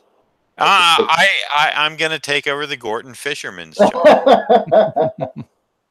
See how that's what comedians do. It's a callback. It's a callback, exactly. See, I called back to earlier in the show. Now, Jerry, you want to get the context, I was just going to say, to get the context of that, they'll have to go back and go back and rewatch this Netflix original. And John, where could they find that? Right here on my channel. Just hit that subscribe button, and a little bell will pop up, and that means you will be alerted when I'm live or when I drop new content, which leave that to your discretion. And I would appreciate it if you're enjoying this cast and this crew of people that we've put together for a little bit of fun on the past 2 Friday nights. If you feel like hanging out and want a reminder, that's the best way to get it. I know I'm subscribed. Hey, thank you, Pat. I'm not. I'm just kidding. I subscribe. Jarrod, you want to answer the question? Oh, how I got into art. Sure. I fiddled with it as a child. But did you say fiddled? Fiddled with it? I fiddled with art as a child, okay. Craig. There you go. And I kind of fell out of it, I guess, about the time I got into high school or so. And I started a military career. And after serving for 8 years and a tour in Iraq, I said, you know what? Why not try your hand at art? Because it's the next logical thing. Yeah. No, it's funny. It does kind of come out of that, though. Coming back from Iraq, I'm not too proud to say that I had some post-traumatic stress disorder stuff. Nothing too bad, especially compared to some of the others. I had very mild, but I needed something to help give me an outlet and soothe me and help with depression more than anything. And my counselor said, do something that you can see progression on. That's the key to fighting depression, is do something that you can see that you've progressed. So I thought, well, I'll get back into the art thing. And I started doing some paintings, mostly abstracts and things like that. And I paint all the stuff I found at yard sales. That was kind of my shtick. I had to find it at a yard sale and paint on that surface with paints from yard sales and brushes from yard sales. Did some abstracts, took them to my local art show. I had about 20 paintings, 2 of which were superheroes. The 2 superheroes sold in about half an hour, and I didn't sell hardly anything else. So I said, let's stick with the superhero stuff. And just got some encouragement, some insight from Mr. John Beatty over there.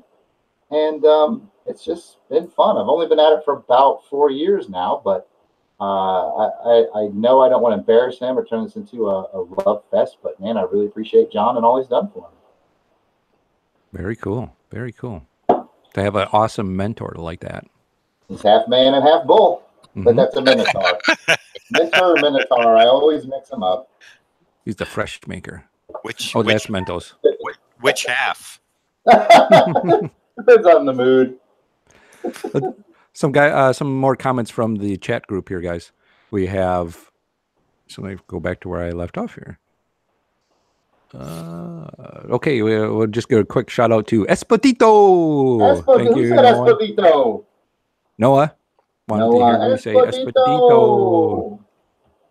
Let's see. Also, Jamie says that John B, you came to Lafayette last year. Yes. There you go. Okay. It was the year after I missed, so. The year I filled in for you and made everybody sad. And got some nice extra table space. I did. I got double space because Don didn't make it. We were we would have been parked right next to the guy who played Boba Fett, Jeremy Bullock, and that was fun. He was a nice guy. And was the garage sale artist there when you were there? That's not a real thing. That's not a real thing, and it never will be. I have photos that say different. I'm starting my own career as the trash can artist. There you go. Sorry, son of a. Do we bleep on this? Or? And you're gonna sign your art Oscar, right? Mm-hmm. the trash can artist. We had to say goodbye to GLHG, so GL says goodbye. He had to get going, but really loving this. Cool. Where does he have to go? I don't know. He had to get something else going on, so he wanted to say. Well, thanks for stopping by. I guess could be dinner time. Yeah. Or something else. Now, am I crazy, or didn't you say GLHG was from Mexico? Is that true or false? I only see that on where the post is from. So. Oh, okay. I thought you had said Green Lantern HG. Mm-hmm. Was that who that was? Yeah, GL. I'm shortening it up, for the hip people. Gotcha. I'm sorry. Yeah, I'm a little old for that, I guess. No, I don't mean it like that. I'm just.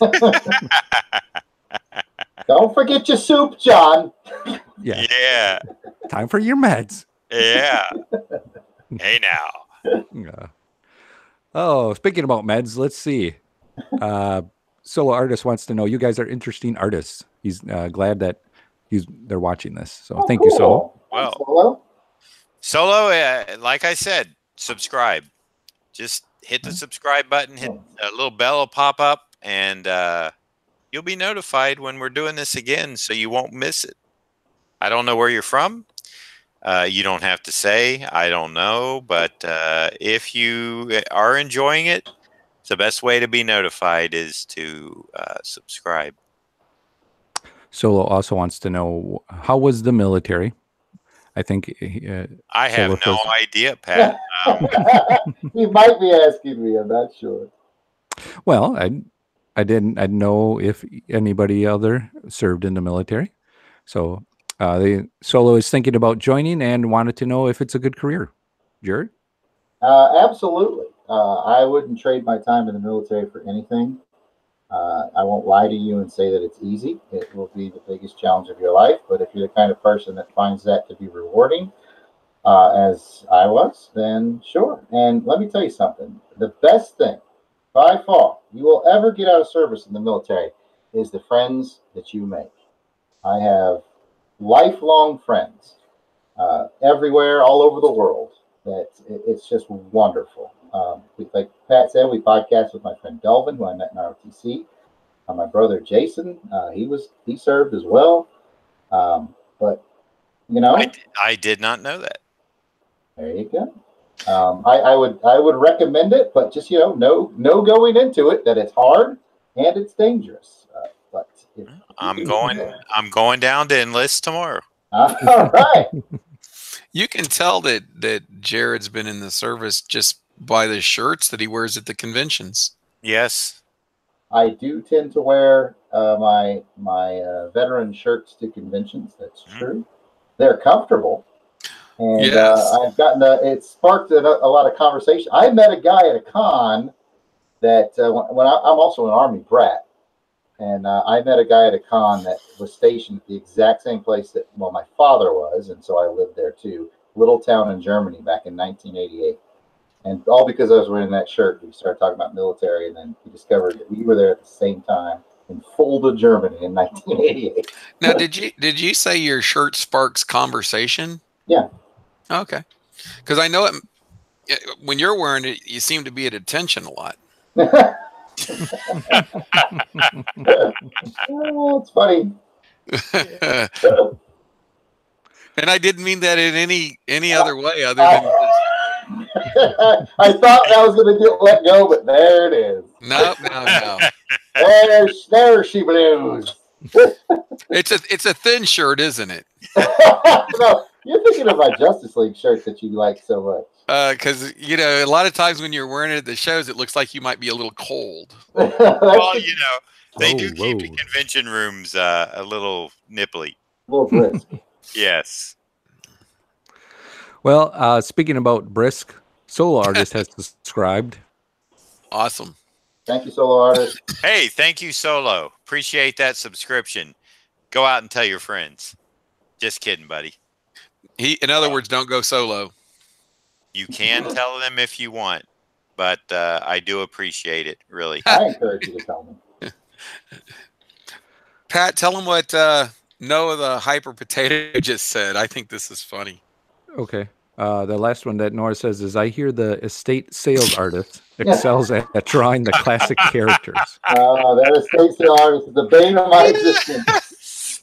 Anyone else hear that? Him and the Craigslist artist are killing me. We need to see if the estate sale. Yeah, I'm gonna have to buy that domain name. The estate sale artist. I wonder if that's available. Craig, could you look that up for me? I get all my supplies at estate sales. Heck yeah. Boy, you could too. And and never mind. Sometimes you gotta let them go. I got it. I'm the office supply sale artist. I get all my supplies at office supply stores. Ooh. Cool. You're the Dick Blick artist. No, that's an art supply store. Well, there you go. You would never catch Jarrod in an art supply store. It's hard to do. He is pretty quick. There's a sale. Unless there's a sale. Remainders only. Another question from the chat group is, what's your favorite media to work on? Currently, right now, mine is watercolor. I am having a great time. Who asked that? Jamie. But no, you said it. I just are they new? Are they the new person that was Jamie Ray? Oh, is that one of your all's buds from Louisiana? The Rom fan that you met. Okay. Well, maybe Jamie. Jamie, this is like the watercolor that I started last Friday and finished. Oh yeah, I can do it this way now. And that I finished. I don't know. I started it Friday, Monday or Tuesday, because you were texting me excited. Yeah, because I took Saturday off and I just put the red on Sunday and the yellow, but not this yellow. And then Monday I finished it off, or Tuesday. But this is the first watercolor that I've done in decades, literally. And I'm very happy with the way it turned out. And hopefully this Dr. Doom that I'm doing will, you like that switch? We'll have the same results. So wish me luck on it. And this one will go out to Ron if he's still in the room when it's completed. So I'm hoping I'm hoping that I can really get in here and work up the metal and stuff once I get the black drawing done and go in with my grayscale and just make it look really nice. Jamie says that one's a beaut, John, the flash. Thank you, Jamie. And Ron wants to know, what technique did you use to get that lightning? That was just painting 2 shades of yellow. One was a more orange yellow, and the other one was just a bright yellow in the background, leaving the bigger white areas. In fact, it might be better if I take it out again and speaking about your switching there, Jamie really likes the seamless switching that you do. These bigger white areas were actually just me leaving the white of the paper, and then once it dried, I went in with a jelly roller whiteout pen and added all these little lightning effects around it. So the Dr. Doom piece is going to have I haven't decided yet. It's either going to have a nice stone brick wall effect, or what I'm thinking is Kirby dots. I have a little square border. You might be able to see it vaguely, but yeah, I'm thinking a Kirby dot effect in the background. Very cool. You want to take that one? Go ahead. No, I was just going to say, All Gold Productions just came in and said, hello, John, everyone. Hey, AG, welcome. Glad to see you again. Thanks for coming in. How's your week been?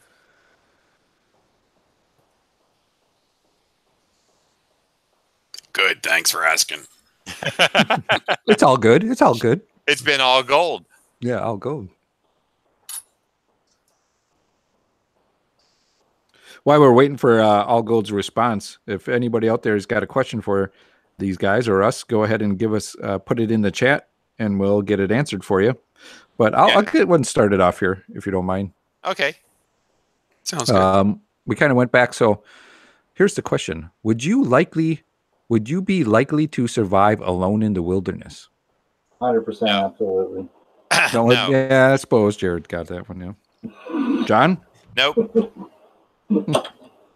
I would elaborate on it, or I wouldn't know. How much wilderness? if you have to ask that question, you're not going to survive. If you're talking my backyard, I think I can make it.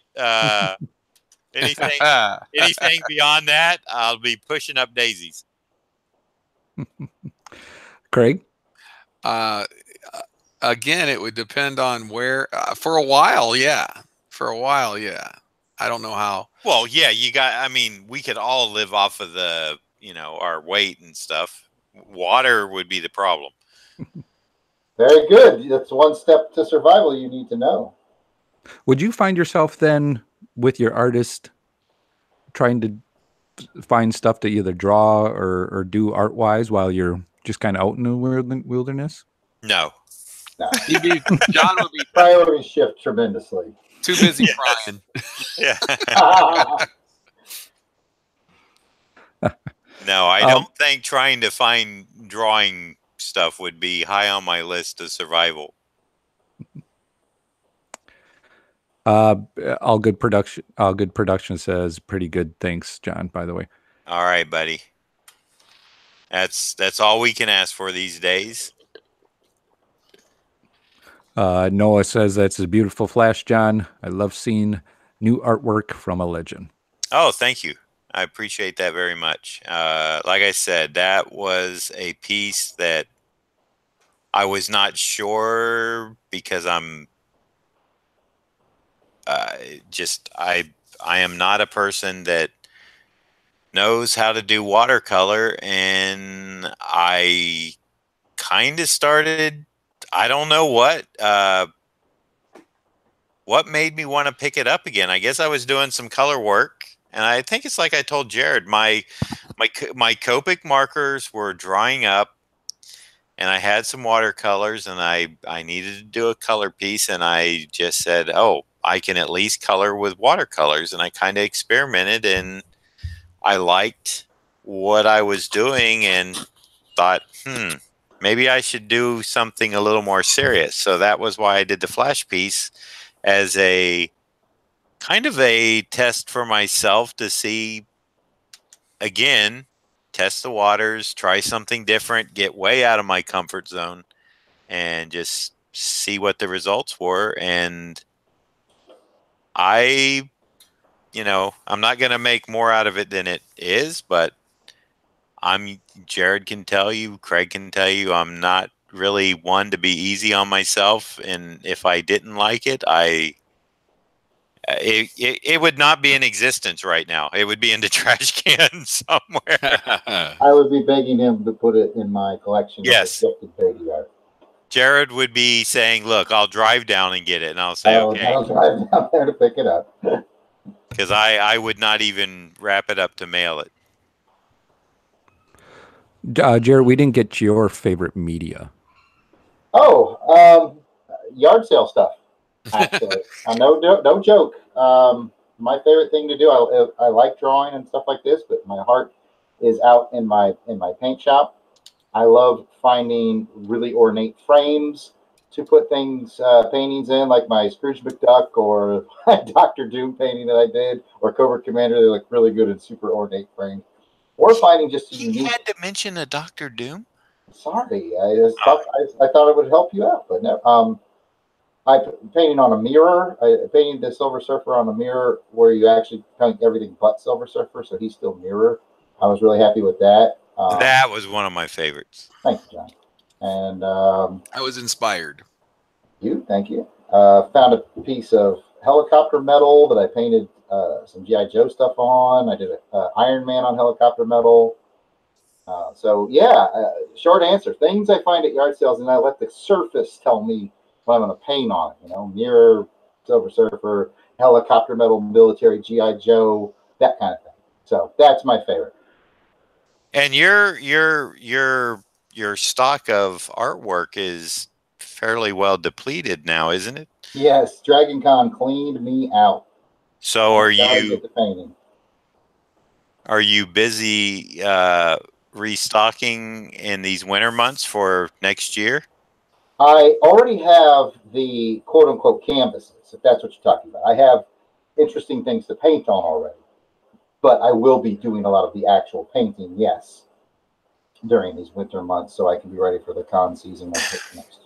And I'm done with my shows for the year. Do you have anything still coming up, Jarrod? Or no, I finished my last was a comic shop appearance last weekend.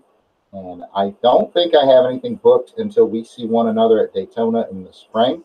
I may book something between here and there. But as of now, I got a nice long break to catch up on some inventory. Which is always a nice thing to have. Now, let me ask you this. What was your, for the people that don't know, what were you doing last weekend? Last weekend, I was at Capital City Comics in Montgomery, Alabama, just meeting some folks and selling some of my comics. I have here they are. I just happen to have them. I'm glad you asked.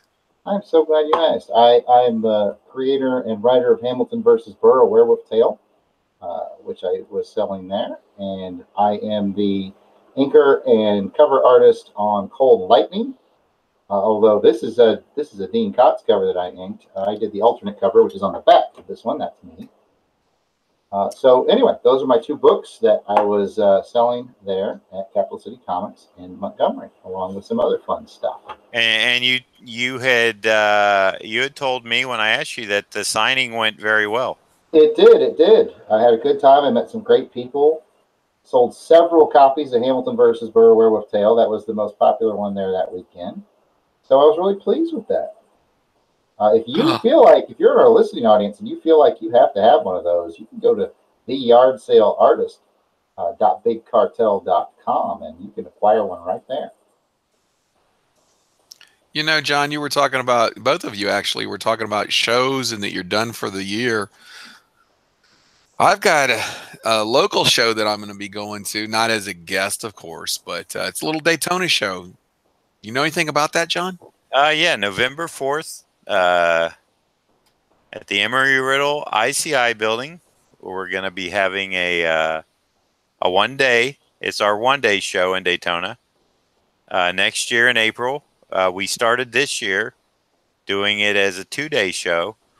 And so next year in April, it's going to be 2-day. But if you would like to find out more information about the one-day show, again, that's coming up soon, November 4th. You can go to Daytona Beach Comic Con comiccon.com. That's comiccon.com with the Daytona Beach in front of it, and find out who's going to be there and a bunch of other stuff. Sweet. And that's one of Jarrod's favorite shows, and I do love that venue. he always has a good show. He has a great time. Him and Tom, the promoter, owner of the show, they have a great time, a great rapport, and it's a good time. It's a good little show. Very comic centric. If you're looking for almost any comic from the rarest of the rare to the newest of the new, you're probably going to be able to find it there. And I want to throw in too a really good selection of vintage toys. I got some cool stuff there last year. So if you're into old comics or old toys like Joe's, Transformers, all that stuff, it is a happening place, man. It's a great con. Worth the trip if you're, Alabama, Georgia. If you're, if it's with a reasonable driving distance and you're a collector and you're looking for something that you may not find at the bigger shows, because some of the vendors that go to the bigger shows don't have some of this stuff that the local guys here have, and they can't afford to get into the big shows because of the cost. You can find it at your local shows. I mean, I'm a very obscure collector. I collect basically James Bond stuff, which could be hard to find, and I found several James Bond items at the Daytona show. Yes, you did. You can find unique stuff that doesn't pop up at a lot of other shows. Comics, toys. I can't recommend it enough. You guys, some more questions from the poll or from the chat room here. We have Soul Artist wants to know favorite Marvel or DC hero and villain. Nice. Well, I can jump right in there. I guess we may as well round table it, and you and Craig can jump in there too. For me, it's always been Captain America, and probably always will be. To me, it's just he's always been my favorite hero. Visually, the costume is. I can't think of anything a costume that was better designed. I don't know. I really love the character a lot, and I'm glad I got to work on the character with Mike Zeck and other people throughout my career. And as far as villains go, I hate to sound cliche, but I do like a good Joker story. Batman's probably my second favorite hero. And Joker is just a perfect villain. So that would be it for me. Jarrod? I would say, did he say specifically Marvel? Was John cheating? Did he say specifically Marvel? No, he said both. Or DC, yeah. Sorry. Okay. I would say my favorite superhero, I think at the end of the day, I'm a Batman guy. But I'm very fond of Nightwing, so that could go. If we move into Marvel, Captain America probably, Spider-Man, Daredevil, those are my high ones. If forced to pick one, Marvel, I go Spider-Man. DC, I'll go Batman, but there's a lot of contentions in there. Favorite villain? I think I'm going to have to go Joker DC. I know I sound a lot like John tonight. Joker DC. And over in Marvel, I never gave a lot of thought to my favorite villain in Marvel, but people who immediately spring to mind, Green Goblin and Kraven the Hunter.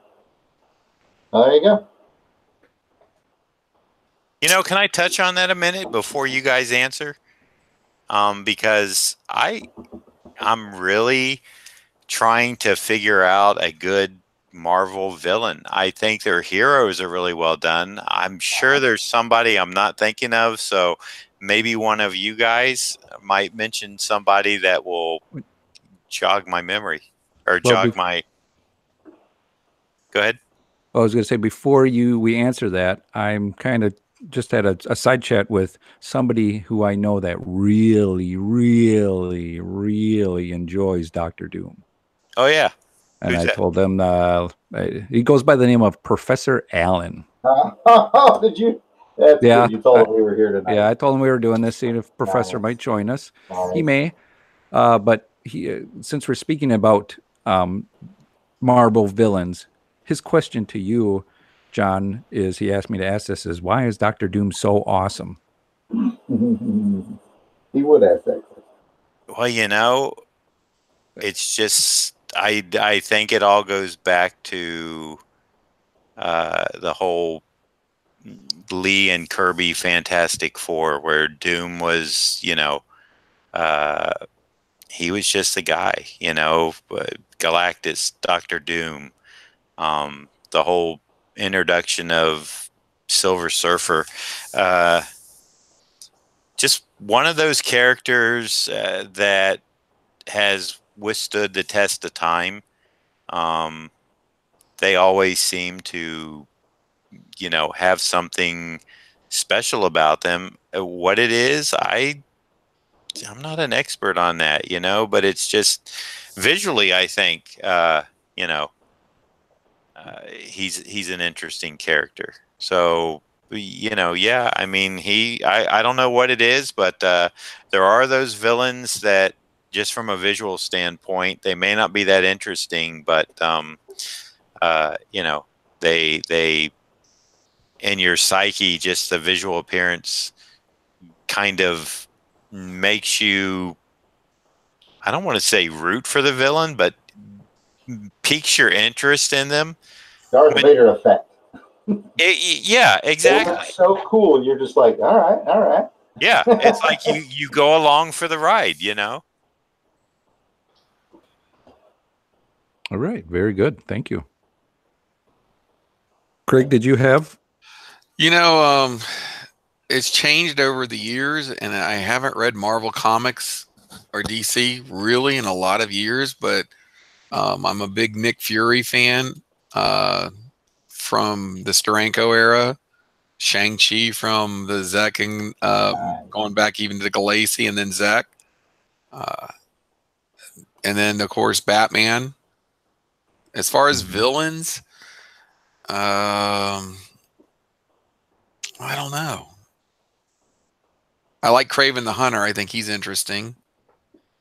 Kingpin can be interesting. Kingpin's interesting. Can I ask you this about Kraven the Hunter, since you and Jarrod both, and I didn't ink it. It was Bob McLeod that inked over Mike Craven's last hunt. Last hunt? Oh, yeah. And, before that time period, before that series, Kraven was one of those characters, and I still don't really care for him today, but before that series, he was one of those characters that was never taken, I would say, really serious by a team, to do like what DeMatteis and Zek did with him.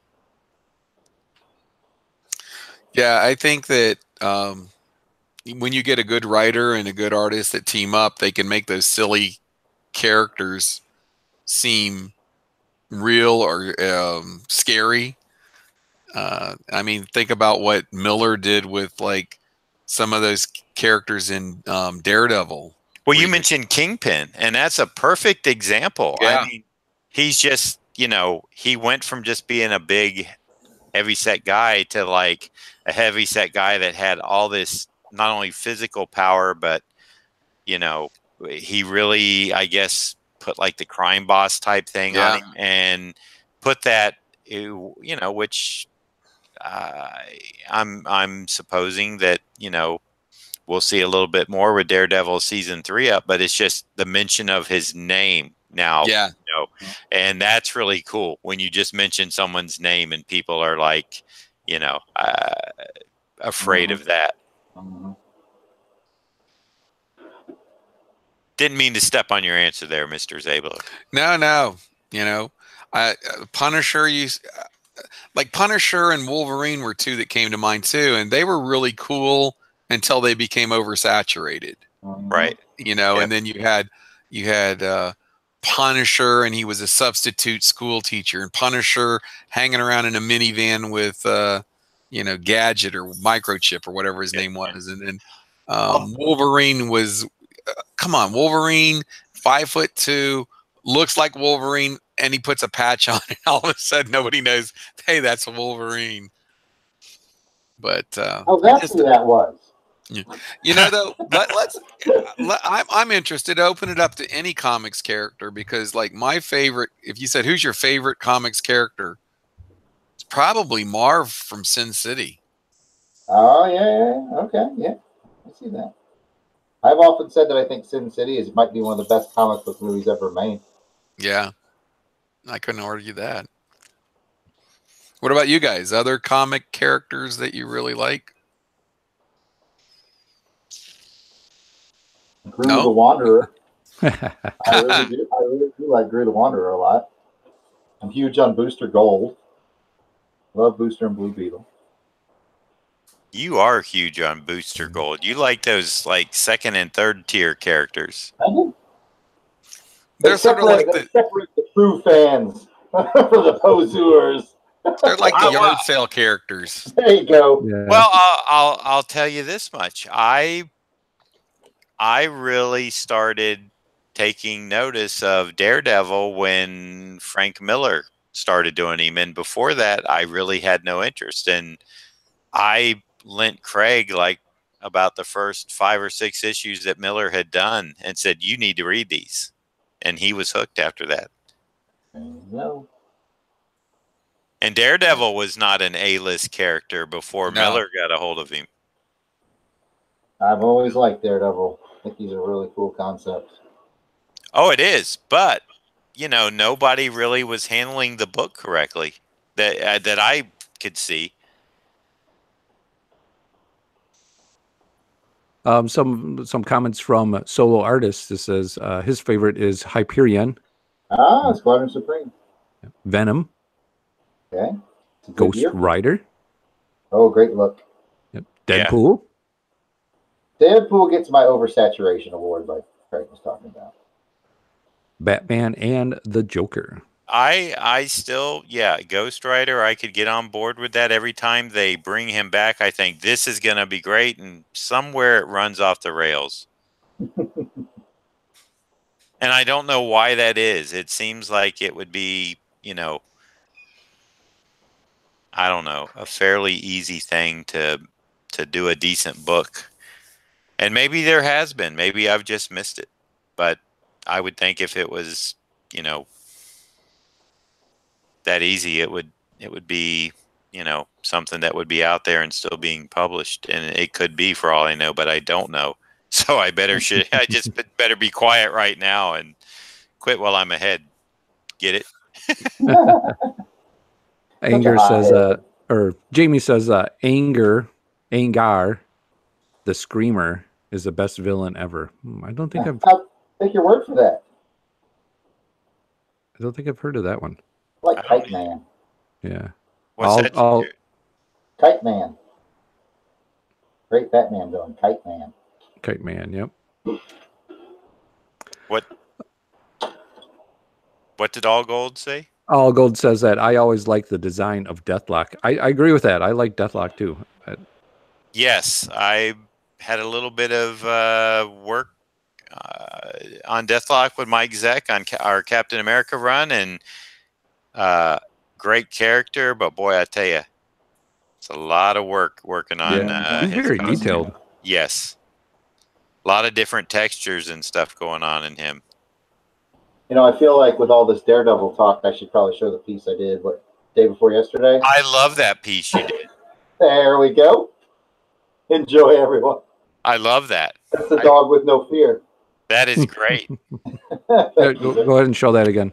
I got to keep talking when there's the dog without fear. I'm surprised that hasn't sold, unless you don't. I didn't throw it up for sale, but if someone made me an offer, I'd entertain it. I'm looking at you, Zablo. Yes, I know. It's kind of creeping me out. Hey, Pat, would you give out Noah's question and then I'll answer?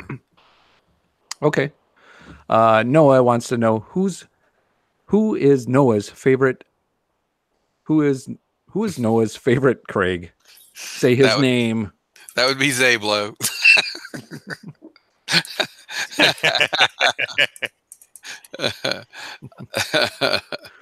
Allgood likes the Daredevil picture as well. Oh, thank you. I think that should be his. Jarrod, I think Noah is saying is who is my favorite Craig, and my guess would be Sergeant Rock for Noah. Not an easy character to draw. I have tried to draw him for a friend of mine, and I finally did one that, Sergeant Rock. Oh, I thought you were talking Craig. Well, no, you mean drawing it for Craig? He draws me Sergeant Craig. Rocky. Yeah. He draws you. No, Sergeant Rock is just one of those characters that, again, like the Punisher, I think I explained this last week, that, Mike Zeck to me does the Punisher. It's like, I don't care who else has drawn him. Zeck is just like, when I see a Mike Zeck Punisher, to me, that's the Punisher. So Kubert is, to me, the artist on Sergeant Rock, bar none. Well, don't say bar none, because I'm going to throw one out there. Okay. Brian Boland, Sergeant Rock. He didn't do a story. He did one drawing. But I mean, he couldn't do that level of. I won't argue that, but I think that one drawing he did, you knew it was cute. It was kind of the Kuber-esque. You know what I'm saying? It was like. I know what you're trying to say. Thank you. It was like the closest that anyone came to hitting Kubert's Sergeant Rock. Right. And you know who owns that original? Who is that? Scott Williams, the inker. Ah, very cool. As far as I know, I think he's. Yeah. Oh, you're right. He's an inker. Yeah, so many times you see someone try to draw Sergeant Rock, and it looks just like an old man or a. It's generic. tough. Yeah, it's a hard bar to reach. I will say this on that. Well, all right then. Well, I mean, just to make a conversation out of it, is that there are characters that are not in my wheelhouse, and when when someone comes to a show to me and says, "Hey, would you like?" I was telling the guys last week, the Punisher. I don't want to do the Punisher when I have Mike Zeck sitting right beside me. I don't want to do the Punisher when I don't have Mike Zeck sitting right beside me, because I think my expectations are higher than what I know I'm gonna do, which some people may say, well, that's not a good attitude to have, but to me it's a realistic attitude.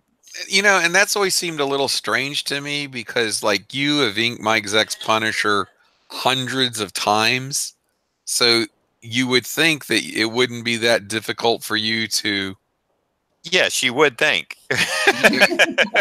Right? But it doesn't work that way. Yeah. And for some reason, there's something. He captures the eyes and the mouth and the shape of his head and stuff just a certain way. And, mine never gets there. And so I just have to be satisfied with, if I do wind up doing a Punisher, with, what I can come up with. And I some people are fine with that, but I've turned people down at shows. I'm like, no, I don't want to take your money, because I don't want to be stuck doing something that is going to be a waste of my time and your time, because I'm going to hate it. I'm not going to want to give it to you. I'm going to feel like I'm cheating you. Do you have an alternate? and sometimes they do, and sometimes they don't, you know. And so at that point, I'm just like, well, I'm really sorry, but you know, I'm going to have to decline, you know.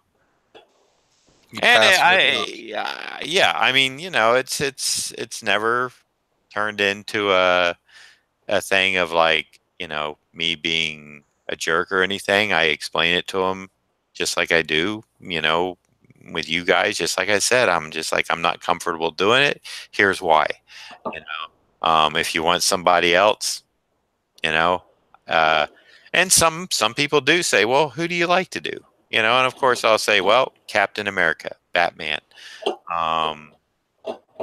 You know, the things that I know I can draw and do a decent job at a show. It's very hard drawing at a show. True that. Yeah, you just got your first taste of it. Mm-hmm. Just recently, And I started doing table drawings, and it's challenging. it is very hard to draw with, you know, distractions and people watching you and stuff like that. And to, you know, some people have a better knack for it. You know, Jarrod, what are you doing there? I'm just doing I'm doing a little background work on ROM. I'm doing like a bar. It'll be like a space background and a couple of planets. I'm using my cup as a template to draw circles. That's the short answer. look at how he just used those cups for planets. Mm-hmm. Cups became planets for my bigger ones, and now I'll just use a small circle template for a smaller one out here. That's how Jarrod Alberich, the Galaxy sale artist, does it. That's how the yard sale artist does it.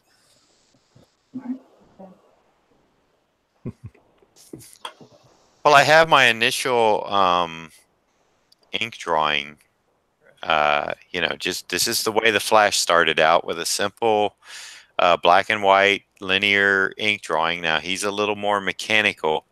So the trick here is to, you know, make the metal look like metal and make the cloth look like cloth. So that's going to be my challenge on this. And so my next step on this, which I won't do tonight, of course, but we'll do maybe tomorrow. I have a commercial job I'm working on and need to get that done. Ron says it looks fantastic. Well, thank you, Ron. I appreciate that, Just and a little bit of pun. I really hope that you know, that the final color turns out as nice as, if not nicer than, the Flash.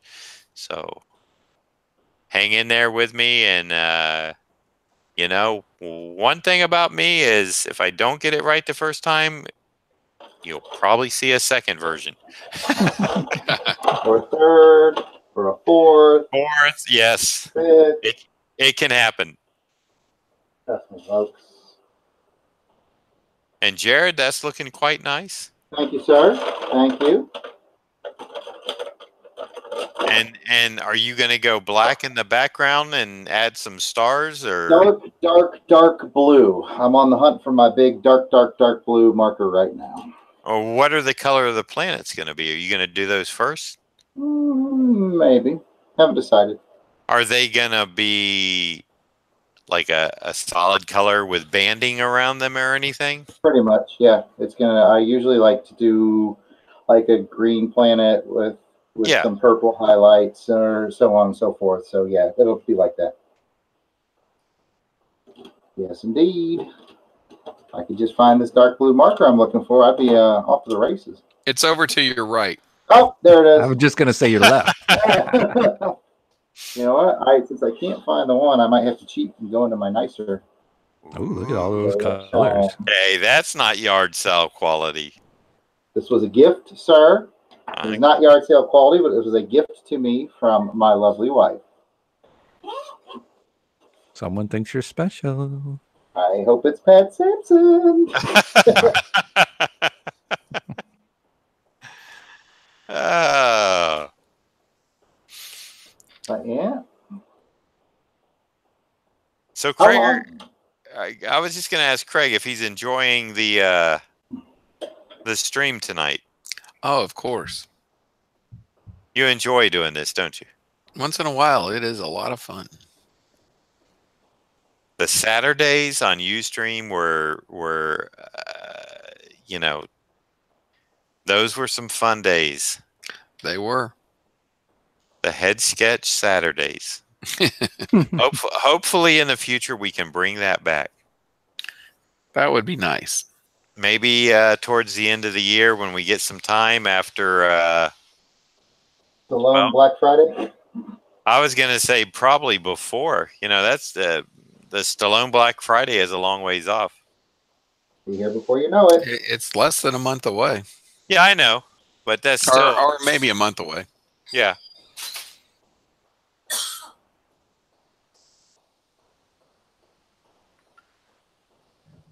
So how's everybody else doing in the chat? I've came up for a bit of air, so to speak. If you want to take some, Craig, go ahead. All right. Let's see where we're at.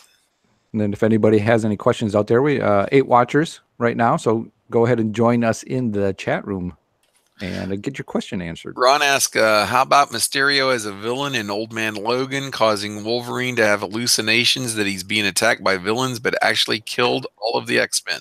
Oh, that's a good one. Mysterio, That's a cool look. I'll tell you what, I don't mind when I get a commission of him to draw. Ain't gonna have to draw no facial features. As long as I have one of these handy at a show. Then Ron goes on to say, just a cool plot. I thought not the best villain. Right. Noah says Sergeant Rock. Ron Went says fantastic. And then Jamie says, have you guys heard about Frank Castle as the Cosmic Ghost Rider series? Not at all. I've heard of that. I've heard of that.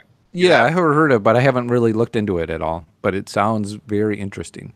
I've heard some good things. That would be a comic book? Yeah, it's like a mashup of Frank Castle as the Ghost Rider.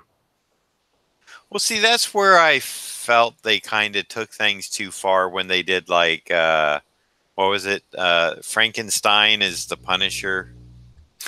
Oh, yeah. You know, it's... I don't... You know, I like mashups in music. It seems to work a little better sometimes when they blend songs together than when they do characters. But I get it. I mean, I know they're doing... what's the Spider-Man one that's out now? Is it Spider-Man Punisher or something? Because they took the cover from #1, and actually it was funny at the Tampa Bay Comic-Con. I was talking to Carl Potts, and he said they actually contacted him to write it, which, you know, he found kind of amusing. He was the editor on the book, and you know, they contacted him to do the writing on it. But it's Punisher. It's Spider-Man. What if Spider-Man had become the Punisher or something, and he has his he has his webbing. It's the Mike Zeck, like, same ideas. The Punisher cover to #1, except with guns. He's got his hands with the you know, with the webbing like this going out. So you've got Spider-Man becoming the Punisher. Spider-Man's the young kid that's the wisecracking high school kid, and he's going to be the grizzled Vietnam vet. That's Well, maybe he took that Uncle Ben murder a little harder in this version. I guess he must have. Well, I think it's a what if title, and I'm actually, you know, that was kind of Marvel's, before DC had it, the Elseworld thing, you know, where you could do a what if. Yeah. You know, you could do a story that never took place, and you could experiment and have that type of fun. You know, I'm going to say when they start doing the what if and all of that, I mean, they're all what if stories. Well, yes, but you know what I mean? they would take things that were already established instead of doing like what they're doing today, whereas they actually change the character in the book until they get blowback from the readers that, what did you do, and have to back out of it in some other way. It was like, one story, 38, 42 pages, whatever, and you're out. You're in and you're out. And if it was popular, I'm sure they would have maybe considered, continuing it. But I don't think any of those stories ever caught enough fire to where, and I could be wrong, that they were like, oh, this should be a continuing series. I'm sure somebody out there, no matter what they published in What If, always thought this would be great as an ongoing series. Yeah. I mean, the Elseworld stuff I did at DC with Doug mentioned Kelly Jones, the Batman vampire thing, that could have continued as a regular book. Doug could have written it so that it didn't end, but the ultimate end, of course, is what happened is, he wound up, sacrificing himself because. Oh man, you just ruined it for me. Spoiler alert. Well, you're only about 20 some years late, so No spoiler alert or nothing. Just boom right there. What are you drinking there? A little I can't say because they don't like us to say, but right there, buddy. It's not my McDonald's sugar-free vanilla iced coffee though. But it is a caffeinated beverage. Yeah, right there, buddy. All right. Well, and Jarrod is the slow one tonight with an easy. Yeah, I was going to say. I mean, last week he kicked out a dead shot, which I 3/4 figure. Mm-hmm. That headshot's kind of kicked his butt a little bit tonight, I believe. Would you like me to tell you why, or He's drawing entire planets. I could tell you why if you want to know. I would like to know. I get incredibly slow when it comes to having to use French curves and rulers and stuff. I didn't have to use any of that with headshot, so I flew through it. But yep. I used French curves and rulers, and you don't get incredibly slow. I said I get incredibly slow. I didn't say you get incredibly slow. I said you are incredibly slow. You said you used whatnot? Yeah, and whatnot. Well, whatnot is, you can't find that just anywhere. Not especially if you're looking in yard sales. Yeah. I would imagine you could find some really good whatnot. You gotta be on the lookout for whatnot. You can find this, that, and the It's other. right next. Yeah, it's right next to the What Ifs. See, I would almost that joke bombed. I would almost be tempted to start putting my wash down, but that would no. I mean, you're making It's fun not of what I got Saturday, going on, but John, I don't see any color on yours. But you're making fun of what I'm doing. I'm just, John, it's not Saturday yet. You know Saturday's wash day. I know.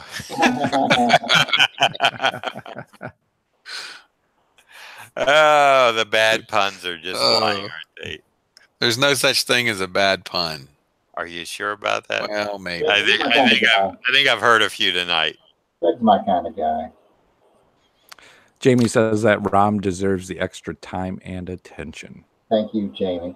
Oh, All right, so I'm going to give you a bad dad joke today. All right. Oh boy. Because I actually thought this was kind of funny. Did you say a bad dad joke? Yeah, dads tell bad jokes, and then Gotcha.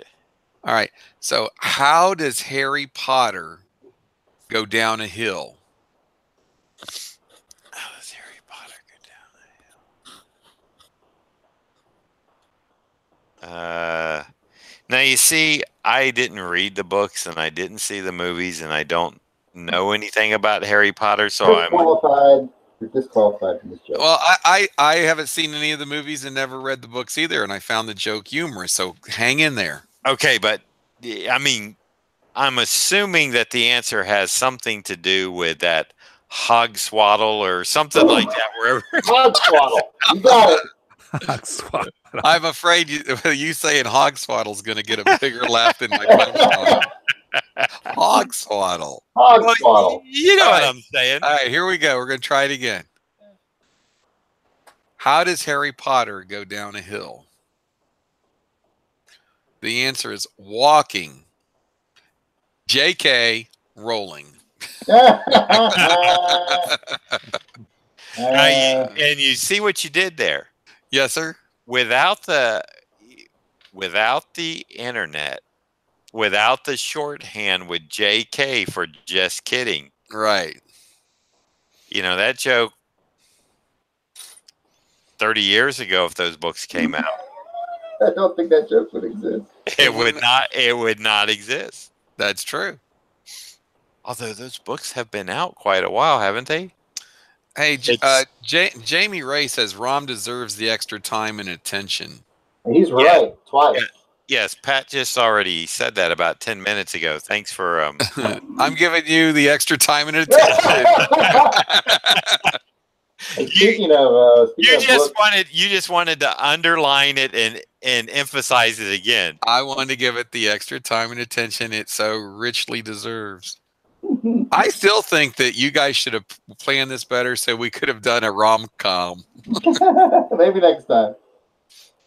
Well, Jarrod will sell his. I'm not going to sell a ROM drawing. Not for... Well... That Dr. Doom seems like he keeps getting closer and closer to me. I'm getting like in a Twilight Zone episode here. That Doom's creeping up on me. I have no idea what you're talking about. Ah! Hey, it's me, Dr. Doom. Look, he's getting good Lord, dude. Is your refrigerator running? You better go catch it. Jarrod gets that one. That was a good one. I do. It's our internal podcast jokes. You know what? Speaking of dad jokes and books, though, I am reading a book on anti-gravity, and I just can't put it down.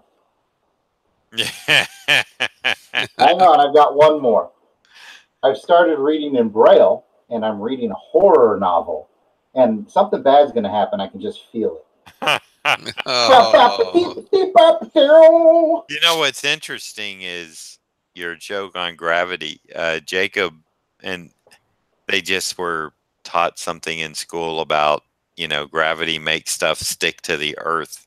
So he's been on this gravity thing. He'll come in and he'll drop something so it falls and he'll go, "That's gravity, Dad." Dang straight, son. Dang straight. So he understands the concept, you know, which is very cool.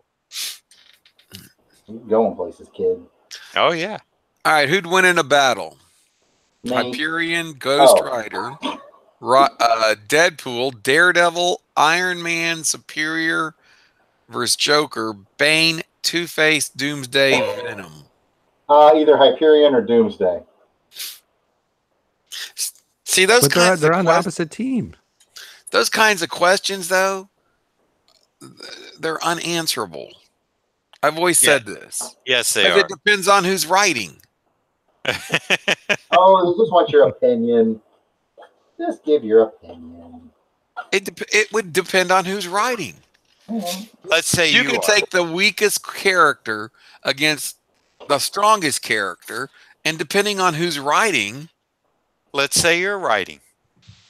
If I'm writing, then who would win between all of those people? All right. You want me to pair a couple up for you? Pair them up for me. All right. Let's take a look here. What are you doing? I'm looking. Okay. Don't ask questions, Chris.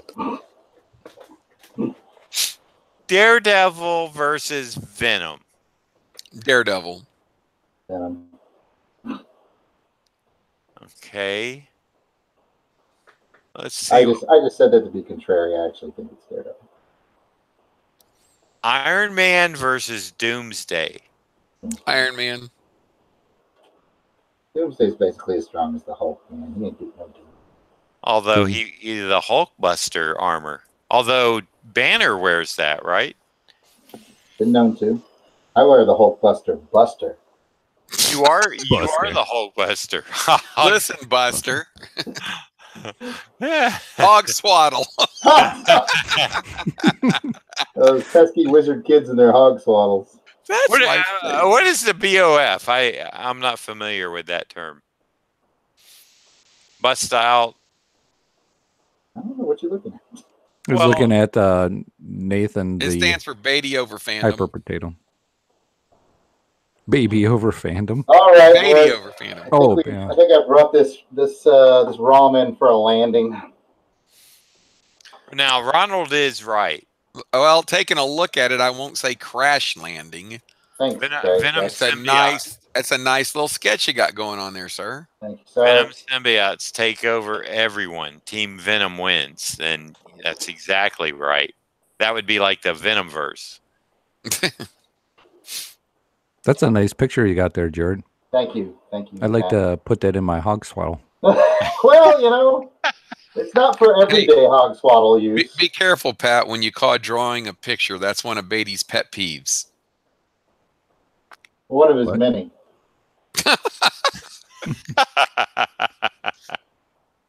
Oh, my goodness. Victor Von Doom. All right, who wants to buy it? Although I must say, my camera has done a weird thing looking at it on the screen. When you look at it real life, Rom is looking off to the right. According to what I'm seeing on the screen, he's looking off to the left. So what you're saying is he's Google-eyed? No, what I'm saying is, I bet you if you look at this, Star Wars is in reverse, isn't it? No. He's saying that Ron could sit on the front porch and count chickens in the backyard. Wait. It's backwards, you lie. No, it's not. It's not. No, it is on my little screen. So according to you, Rom is looking off to his right. He's looking to the red markers. He's looking. Okay, set it down. Rom is looking to the left. He's looking. Jarrod, sit it down. Sit the picture down. The drawing down. Okay, it's down. Set it down. It's now, down. Put your hand where you think he's looking.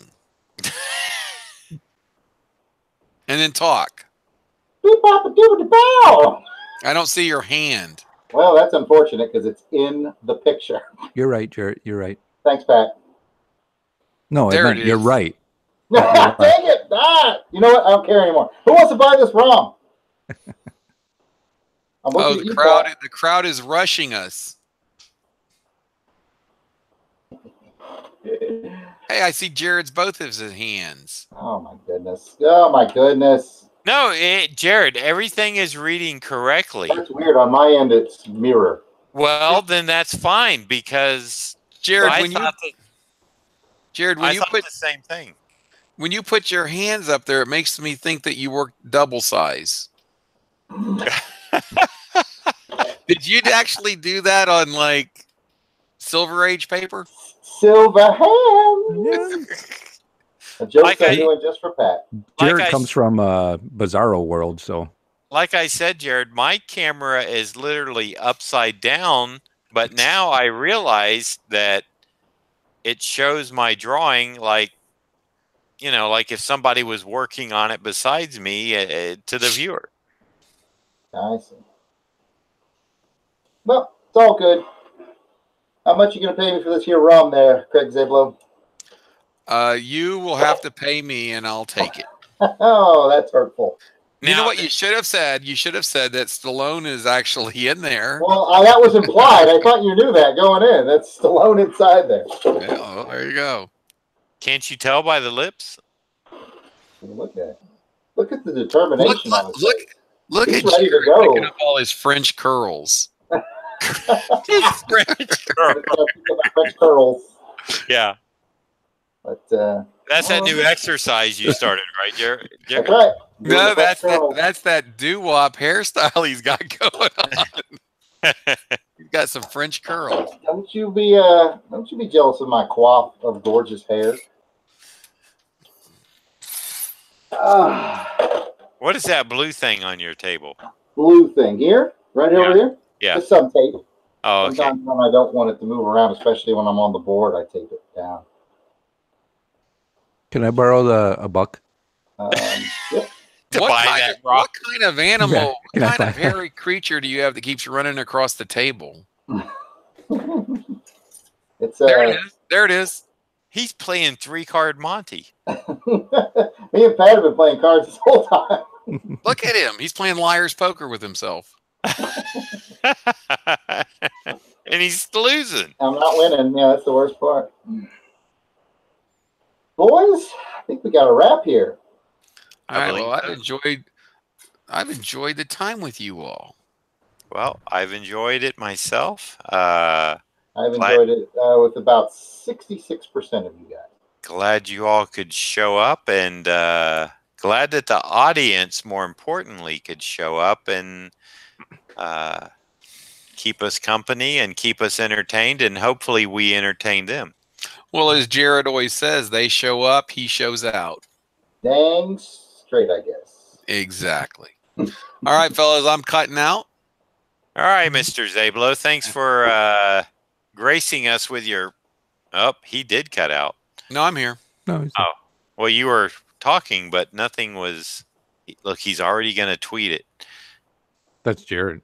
Dang straight. He's working You think I'm messing around? You think Jarrod, the artist sits around and does nothing all day? Okay, so here's my next question. You guys, for the next time we do the show or you guys do the show, Jarrod looks like he's pretty much done with his. What are you going to draw next time, Jarrod? I do what I do each time. I put it out to my Twitter feed and I take suggestions. So I don't know. It's going to be based off of Twitter suggestions. I like that. Thank you, sir. And I will probably have this Doom finished, and I have a Thanos that is been commissioned by me to do. So I will have a nice little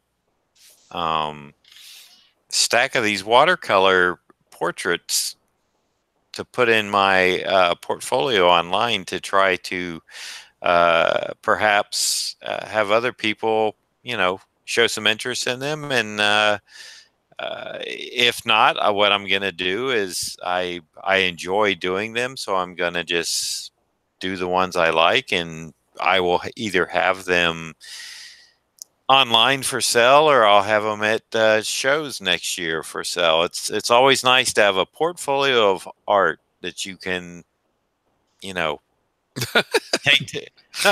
What? No, I just laughed because I saw myself on screen for a second. Oh, not flattered. You're just noticing that, huh? Oh, okay. It's on now, buddy. What's on?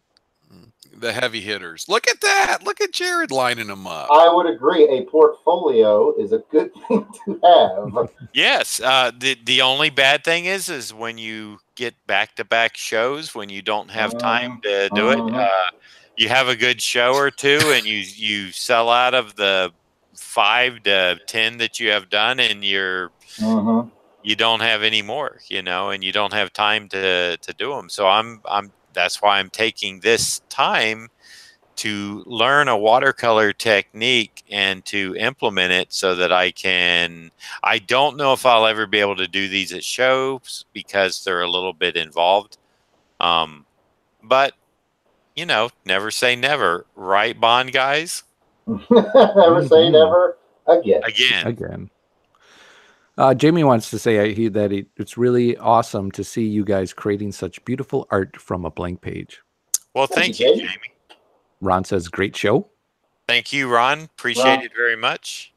Jamie really enjoyed it. And, Jamie also really enjoyed it. Maybe, I don't know what anyone's got planned, but maybe next Friday we can do it again. Well, thanks, fellas. I've got to go. Thanks, Craig. I, too, am going to head out.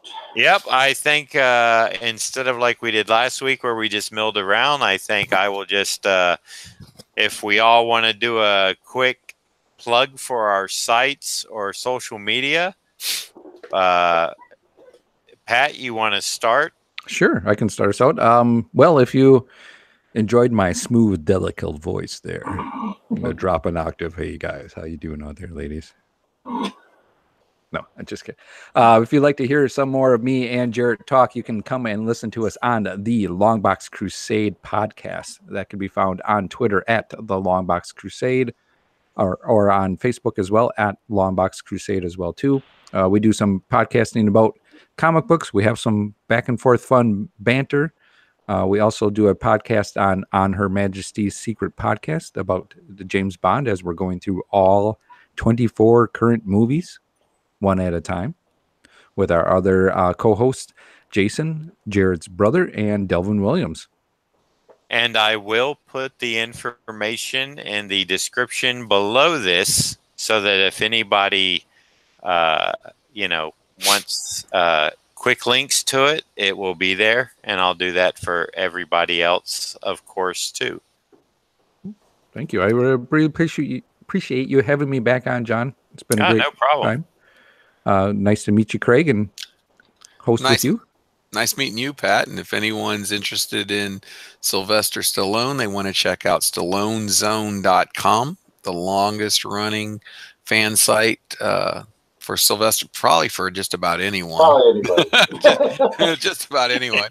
And if you just want to see what I find interesting, check out CraigZablo.com. Also, Craig Zablo on Twitter. And I'll be back with these guys again. So fair warning. All right.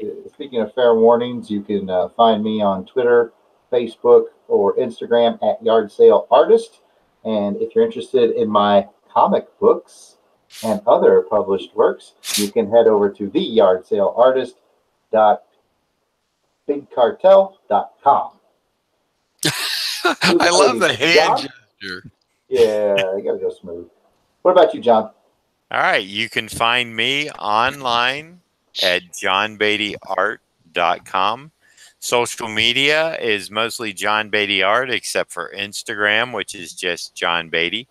And if you would like to commission me for a piece of artwork or something else, one of these watercolor portraits, ink drawing, sketch cover, shoot me an email, drop a message in the comments below.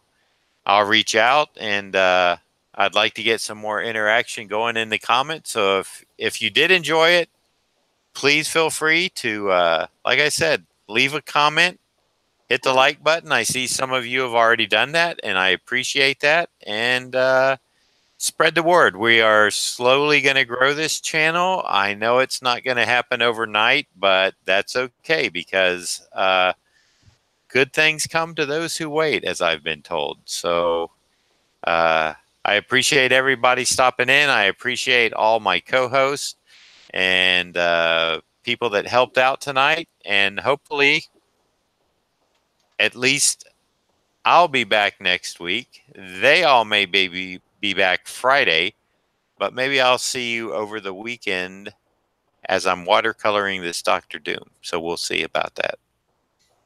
So until then, thanks everybody. Peace out, and we'll see you soon. Bye. Bye.